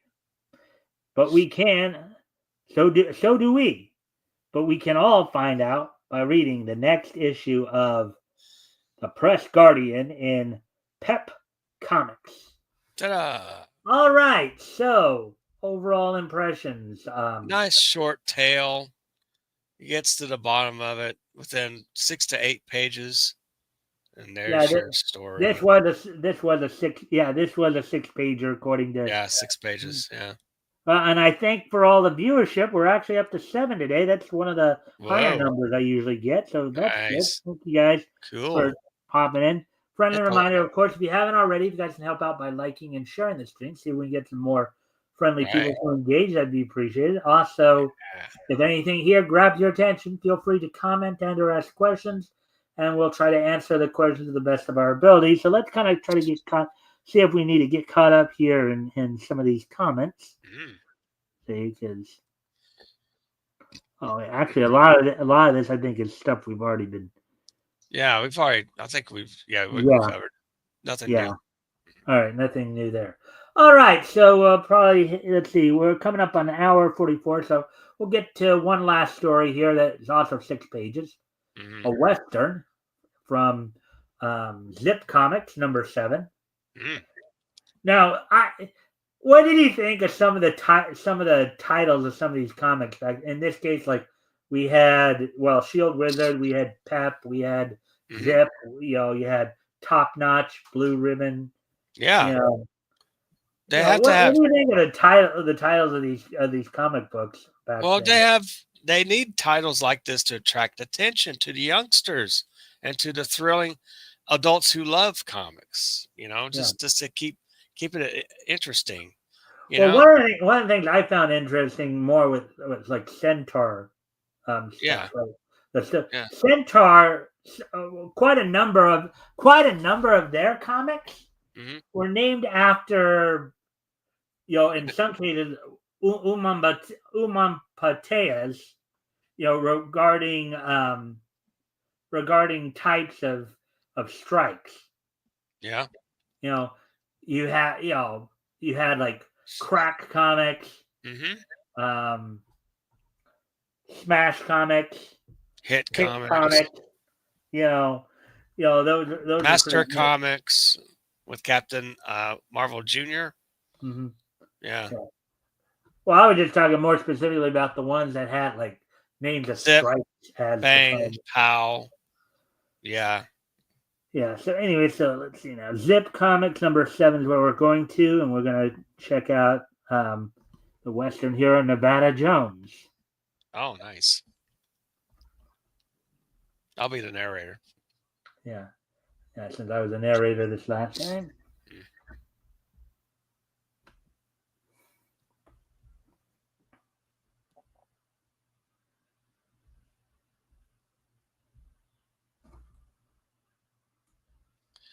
Zip Comics number 7. Steel Sterling, Man of Steel. August 10 cents. Smash. Okay, we're going to go through not this one, but the other one. Yeah. Yeah. Get down to Nevada Jones. Yeah, let's get to the Western. This does look interesting. I can read it on my own time, which would be pretty cool. Scarlet Avenger, interesting. Not him. I know. Hold on a sec, because it's something I'm gonna do for you here. Irving Novick. Okay, I've heard of Irv Novick. Yeah, it's this earlier strip. So I'm going to go ahead as soon as I can figure out how. Okay. Oh, there it is. I'm going to put something in the private chat for you. Oh boy. Let's see. Look real quick. There you go. All right. Zip. Okay. Oh, interesting. Well, I gave you basically I gave you the link to this particular thing because you said you wanted to go back and read it yourself there. Right. Cool. That'll work. All right. So anyway, yeah, somehow mix this up a bit here. Okay. I'm gonna pop out and come back in. All right, because everything all right? My windows are not working well. I'm gonna pop out and come back in. So I'm gonna pop out and go back to Facebook and click on your link. I should never have clicked on that because my Windows things are not working right. So Okay. let me go. Let me go. I gotta dip out and come back in. All right. I forgot you're on your phone, so maybe I shouldn't have done that. Sorry about that. It's all right. All right. So my mistake there.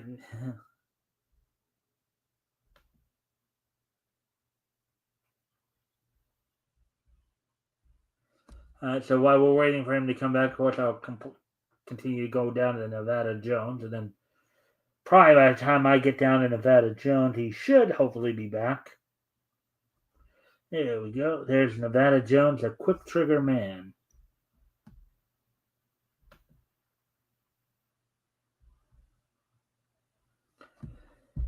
Do do do do do do do do do do.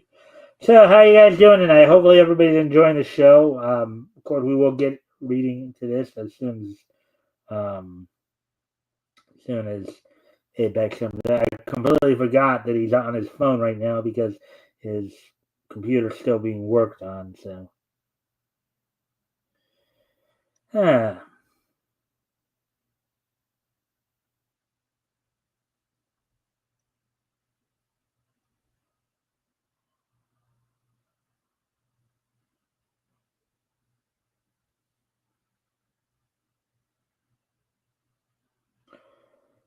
so hopefully everybody's enjoying the show tonight. Had some pretty good selections here tonight. Let me see. I'm just waiting to see if he comes back.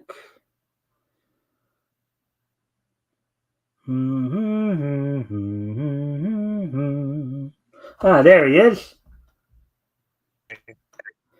There you are. It just took a moment to kind of register that you were back on. Sorry about that. I completely forgot that you were on your phone and not your computer. Well, I'm on my laptop, but my windows are not working on my laptop. I had to do it like one at a time, and it totally screws everything up. So I have to get it. I get my laptop fixed. So yeah. Okay. Yeah. All right. Well, I put that link up in the private chat so that if you wanted to take it at some point and go back and read it. I'll find it later. Thanks though. Yeah. Well, maybe what I'll do too, and I'll just send you the regular link to the site, and then on Facebook, and then you can like look at all the comics. Good idea. Good idea. Okay. Cool. Anyways, so here we go. And then we said that you're Nevada. I am the narrator. Nevada Jones, quick trigger man. Dan Cervantes, who ruled the town of Toronto, has promised quick death to all strangers. But Nevada Jones, quick-triggered man, and his partner, Little Joe, do not scare easily. Yippee! Yay! Blaze away! There you go. Up arriving at the cliff overhanging the town of Toronto. Do you hear anything? Sounds like drums beating. Okay, so which one's Nevada? Is he a white hat? No, Nevada's probably the guy in the yellow shirt. I'm thinking. Oh, okay, that's okay. All right. Okay, you're the one that asked me the questions. Yeah. Yeah. Anyway, okay, so now we got that straight. Yeah. Nevada. Oh, wait, you're the narrator. Yeah. You're the narrator. Okay, you're the narrator. I'm Nevada, who's in the yellow. I'm the sidekick. You be the other guy. That's right. Yeah. Okay, we're settled now, all right? Ready. All right. Yes. Dude. Sounds like drum beating, boss. That appears at the town through field glasses. Little Joe, looks like what we've been hearing is true. They're sacrificing a man like the Aztecs used to do. Take a look. Little Joe sees. Oh, what? Look at that. I'll Quite a bit of be. skin there, huh? Oh, I might take a look a little longer. That night, Nevada and oh, hello, nice illustrations. The night Nevada and Little Joe approach an old mine shaft outside of Toronto. We'll hide the horses here. It'll be easier to explore without them. Hmm. We'll make for that tower over there, Little Joe. Oh, suddenly, Don't oh yeah. that's you. Oh yeah. Don't resist, Little Joe. It's better to let them take us. Okay. They're hustled towards what appears to be an old feudal castle. Look at what will look at that, will ya? Looks as if we were in Europe. Crazed eyes gaze from a window of the castle. Ha! The masked man. I am Don Cervantes, absolute ruler here. Welcome to my humble home. Humble? Well, Nevada and Little Joe are locked in a dungeon. looks like we're trapped this time. We've got to think of a way out. Hours later, the door opens. A girl. Quick, you must leave. My uncle Don Cervantes intends to kill you tomorrow. Follow me. As they race across the moat, the drawbridge starts to close. Oh, hurry! The girl, she was trapped, boss.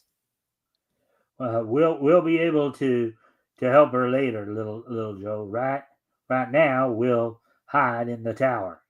At the castle, my dear, you have meddled for the last time. Take her to the altar.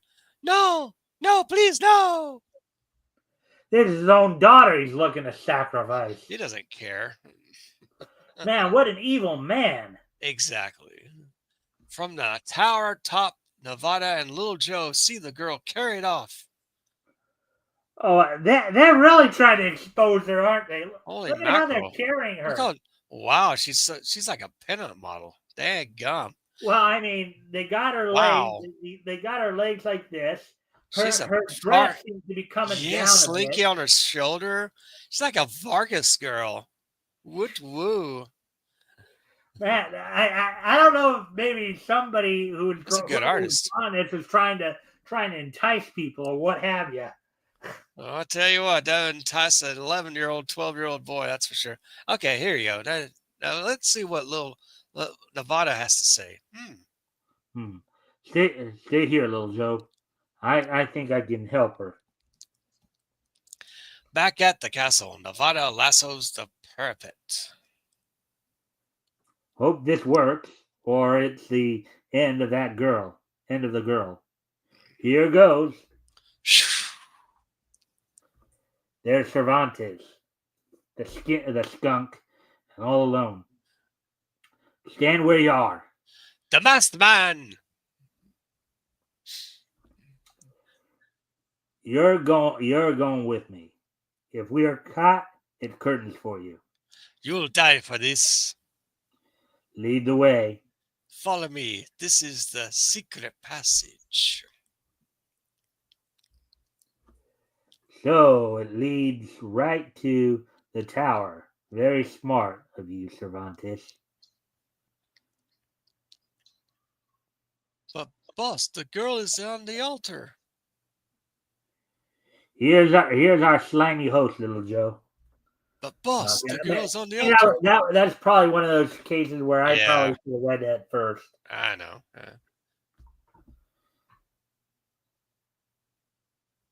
That's you. I'll fix that. I'll fix that. This will stop him. As the priest collapses, The crowd rushes for the tower. Here they come, little Joe. Keep Cervantes down. Little Joe was a common name for a lot of westerns, wasn't it? Yeah, especially Bonanza. Do. Yeah, the late great Michael Landon's character. Absolutely, yeah. A ladder is raised against the tower. As a head appears, Nevada kicks away the ladder. You're not wanted up here. Yeah. Now get up, Cervantes, and tell your people to stop. Tell them I am to be the new leader. Be their new leader. Oh. I command you all to halt. You are to stop this bloodshed. I have appointed the masked man as your new leader. With that, Cervantes whirls in an effort to escape. I will have your heart for this, masked man. Stop. But in his haste, he trips and falls over the edge of the parapet. The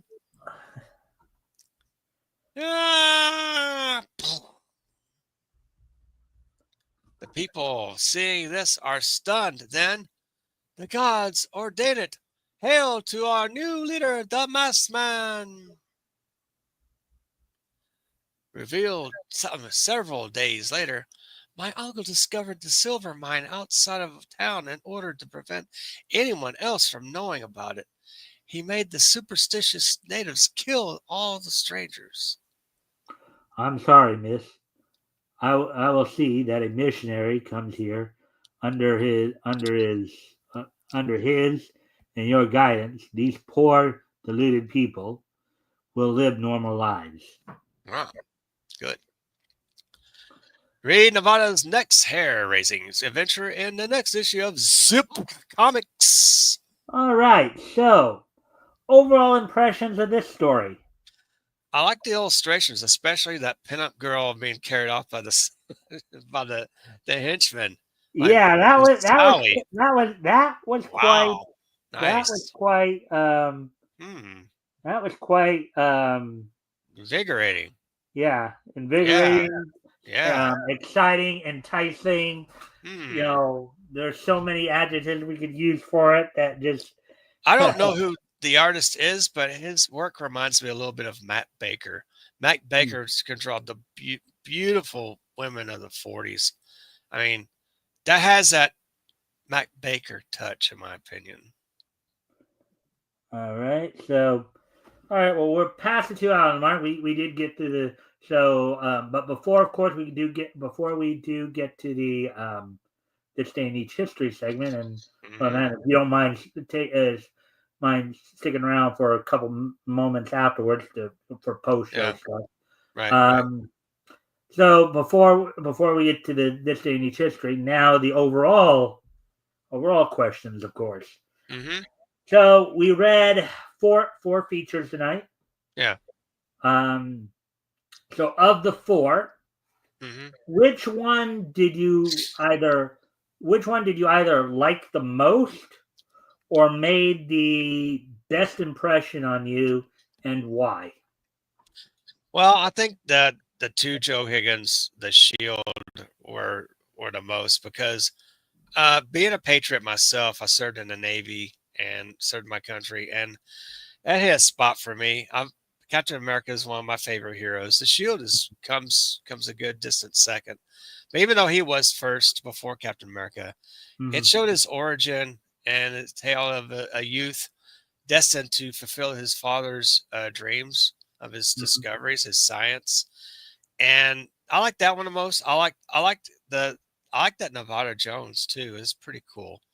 It had for 6 pages, there's quite a bit of snap to it, especially that the girl that was captured and just draped over those 2 henchmen. Like, yeah, I mean wow, that's an image so nice. Dreams are made of. That's so an image nice. Dreams are made of, right? They are. I might dream of that tonight. You know, it's fun. That'd be fun. And then the Firefly, it was okay. I mean, that wasn't really a bad one, but yeah, they're all well. Okay. Slow down just a tad. Slow down just a tad. Right. So the one though that you did like, that you would say you liked the most, was the Shield. Right.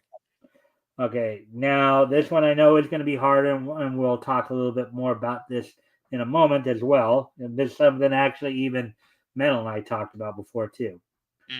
So of the remaining three, which one did you either like the least, or made the least impression on you, and why? See that the G was it the G man? No, not the No, press the man. G-Man, that was Shield. That's the Shield. No, the press man was it Press Guardian? Press Guardian. He's kind of forgetful. I forgot we read him already.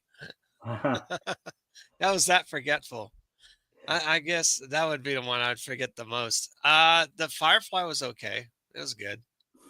I think the next Nevada Jones was the second one I liked the most. You see, and I was talking to Metal about this too, a little bit, and well, I don't know if I've already asked you this or not, so I'm going to ask it again, because I've been asking the guys the last few weeks this question as well. Right. Since you started co-hosting with me, reading these stories, how would you rate? Because we've read a number of stories, we've read a number of different companies, and back and forth, and we've seen differences and all that. How would you kind of rate how comics is progressing around this time? I think I asked it in a different way when I asked, but from the time that you started doing this with me to now, how would you rate the progression of the comics, and comics overall, the comic books, the production value, publication value? Would you say things have overall gotten better, worse, stayed the same? I think they've gotten a little better. Seems like, in my opinion. Can you tell that there is some kind of progression going on? A little bit, yeah. I think they're a little faster paced than they were before, in my opinion. The art and craftsmanship has gotten a little better. Now, now, would you? Do you know if you could? If you, I guess, if you've thought about this or not? Can you tell, let's say, any particular difference between companies that are still with us now, like DC, Archie, Marvel, as compared to comics that aren't with us now, like Centaur, for example, or Foss? Can I guess what I'm trying to get at is, do you see a difference between the comics that are still with us now as compared to the ones that aren't with us? As to, do you have any thoughts on why the ones that are still with us as compared to the ones that aren't? Well, a lot of it's due with the management, with the ownership, and how they manage their artists and writers. And I think Martin Goldman, the one Timely before it was Marvel, he's a good businessman. He can direct people to do this and that, and he's good organizer. I think a lot of these companies, you have decent organizers, and you hire enough of the people, but it depends on what strips you create and how they resonate with the public. Like a lot of these smaller companies, they're kind of fly by night. They don't last very long. I guess they're kind of throwing darts at a board and trying to figure out what would stick. And fortunately, with DC, or National Periodical Publications back in that day, and Timely, Marvel, they seem to know the characters. They seem to have just the right creators, just the right. Well, and I think we did. Too. Yeah, and I think we did see it with some other companies like MLJ, obviously, which eventually. And they're still with us today in a way through Archie. Oh yeah, Right. they still they had this longevity. They had, seemed to have the good business at business organizations. They're business savvy. They seem to know, if things go awry, they go to something else. And Right. it seems like that Archie MLJ has transitioned from the post 1940s when the superhero craze was pretty much gone. They had to do something else.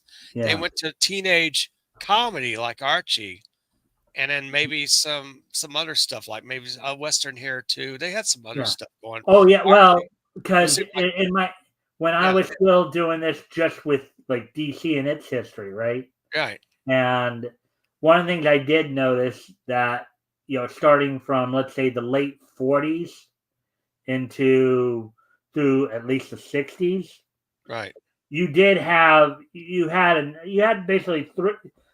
You know, even though in the '60s the superheroes did start coming back, but the three genres that were really picking up in that kind of downtime for the superheroes hmm, were sci-fi, yeah, westerns, hmm.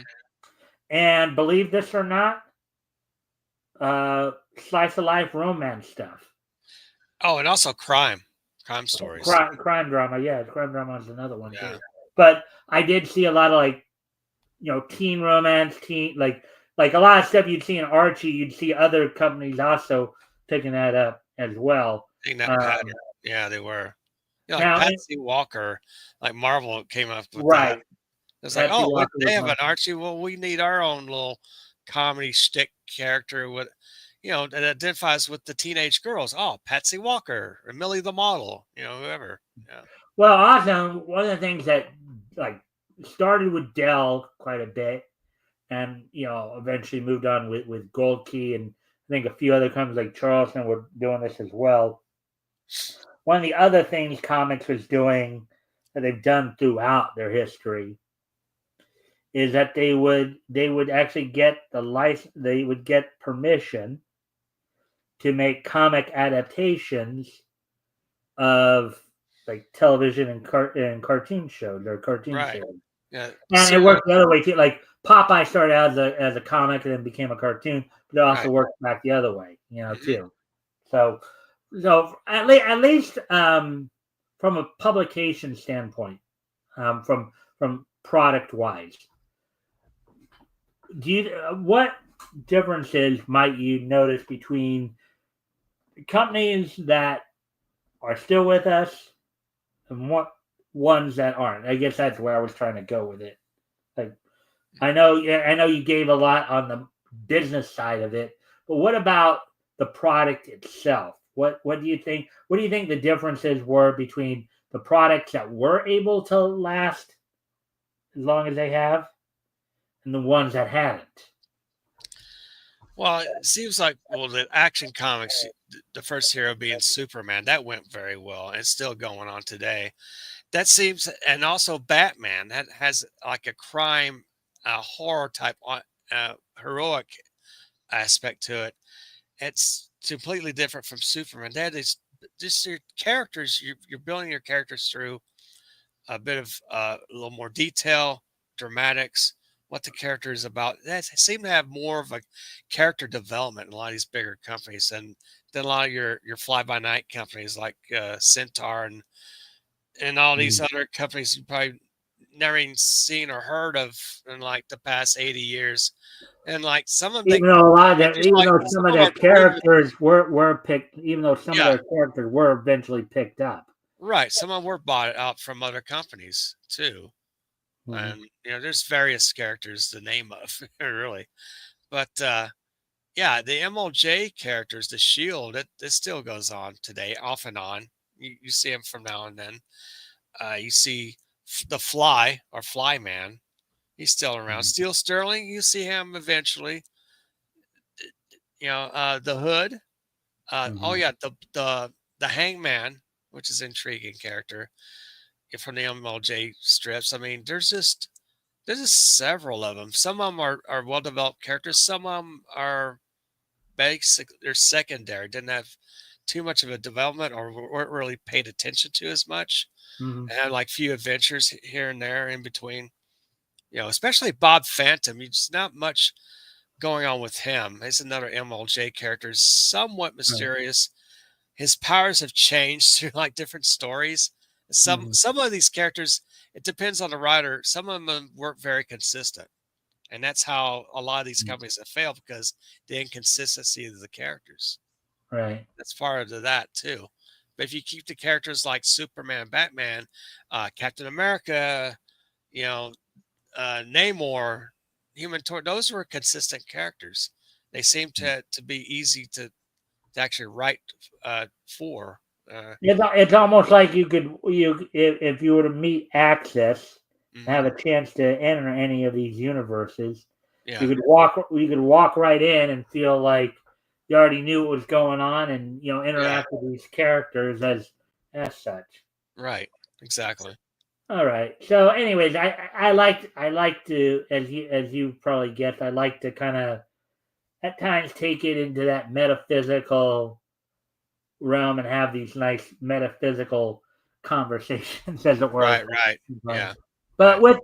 with that being said, of course, let's start to wrap things up. So now what we're going to do, of course, is today, of course, is Sunday, um, July 13th, 2025. So let's take a look back at this weekend in niche history. History. Oh, and I get everything set up here. Just remind myself of a few things here.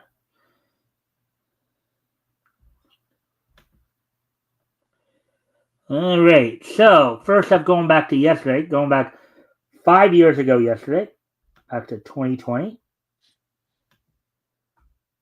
5 years ago yesterday.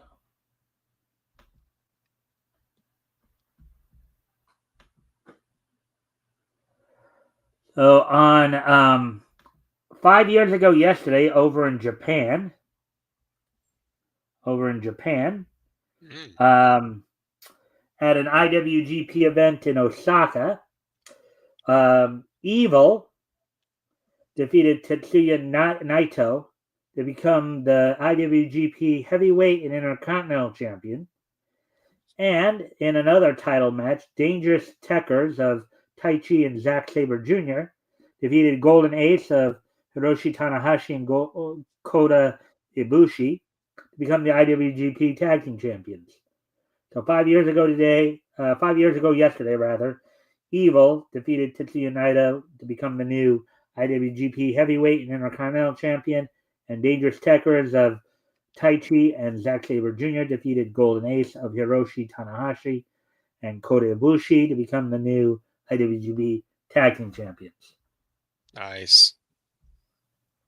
And 2020 is just so nice that we're going to hit it twice.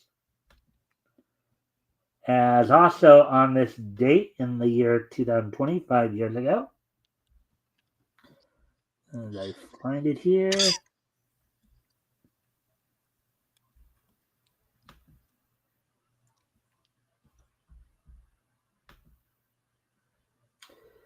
Let's see.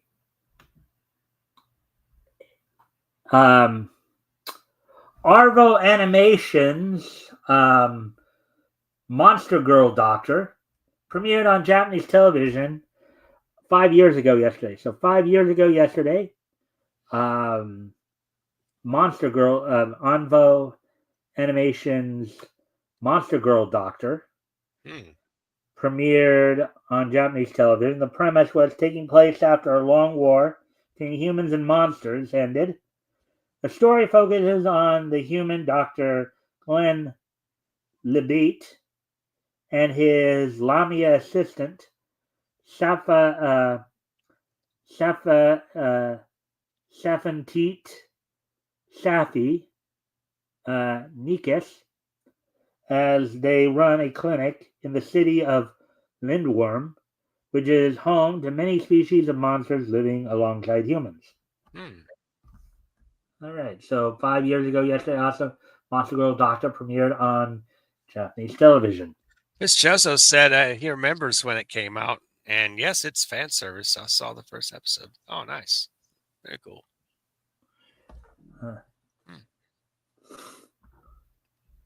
All right, so anyways, now moving on, of course, to today. As we're going to first head back 90 years ago today. Wow. As on this date, 90 years ago today,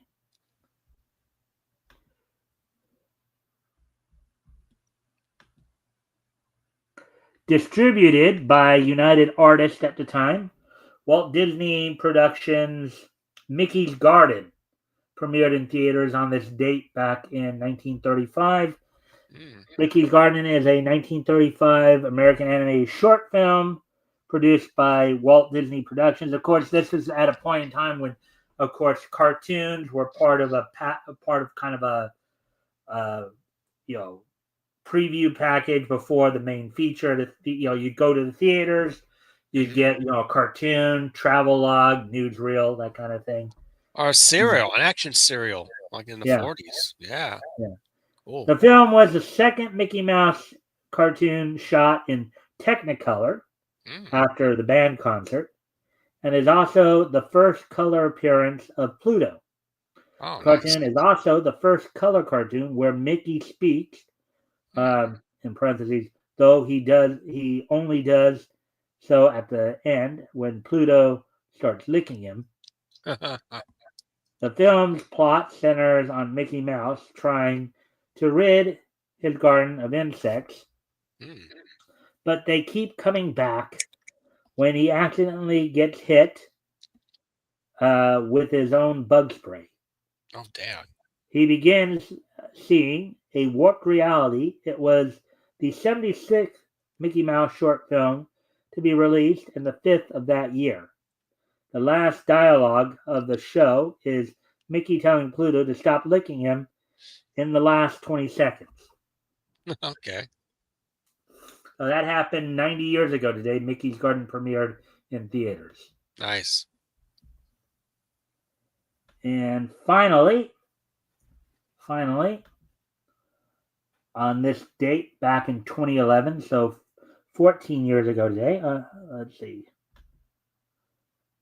I don't watch past episode 1 as I had no interest. Okay. What, the Mickey Mouse cartoon? Well, they've been hard to find. You'd have to go look for them anyways, unless you have Disney or something like that. But anyways, I used to talk about that Monster Maiden, or with the article. Oh. Yeah. All right. So anyways, now we move ahead to the year 2011, 14 years ago today. Yeah. Oh, Monster Girl Doctor, you mean? Yeah, that Monster Girl Doctor. That's what he's talking about. Oh, and he did. In fact, that is exactly what he was talking about. All right. So, speaking of Archie, on this date 14 years ago today, the 220th issue of Archie Double Digest. Wow. From Arche Comics went on sale on this date back in 2011. Sold for $3.99 with 160 pages. Now, this is a book that is supposedly, I think, still going on. It's still going, yeah. Yeah, it started all the way back in, I believe it was 1982. Really? Yeah, I'm not sure. Let's see. Let me just click here. Yeah, 1982. How about that? And still going to this day. 43 years. Yeah, but I think it's one of those. It's I think it's a quarterly type title. Yeah, the price has gone up too. I think it's up to like $7.99 or $9.99. I'm not sure the price nowadays, but for over 100 pages, I think maybe close to $10. I'm thinking that's average right now.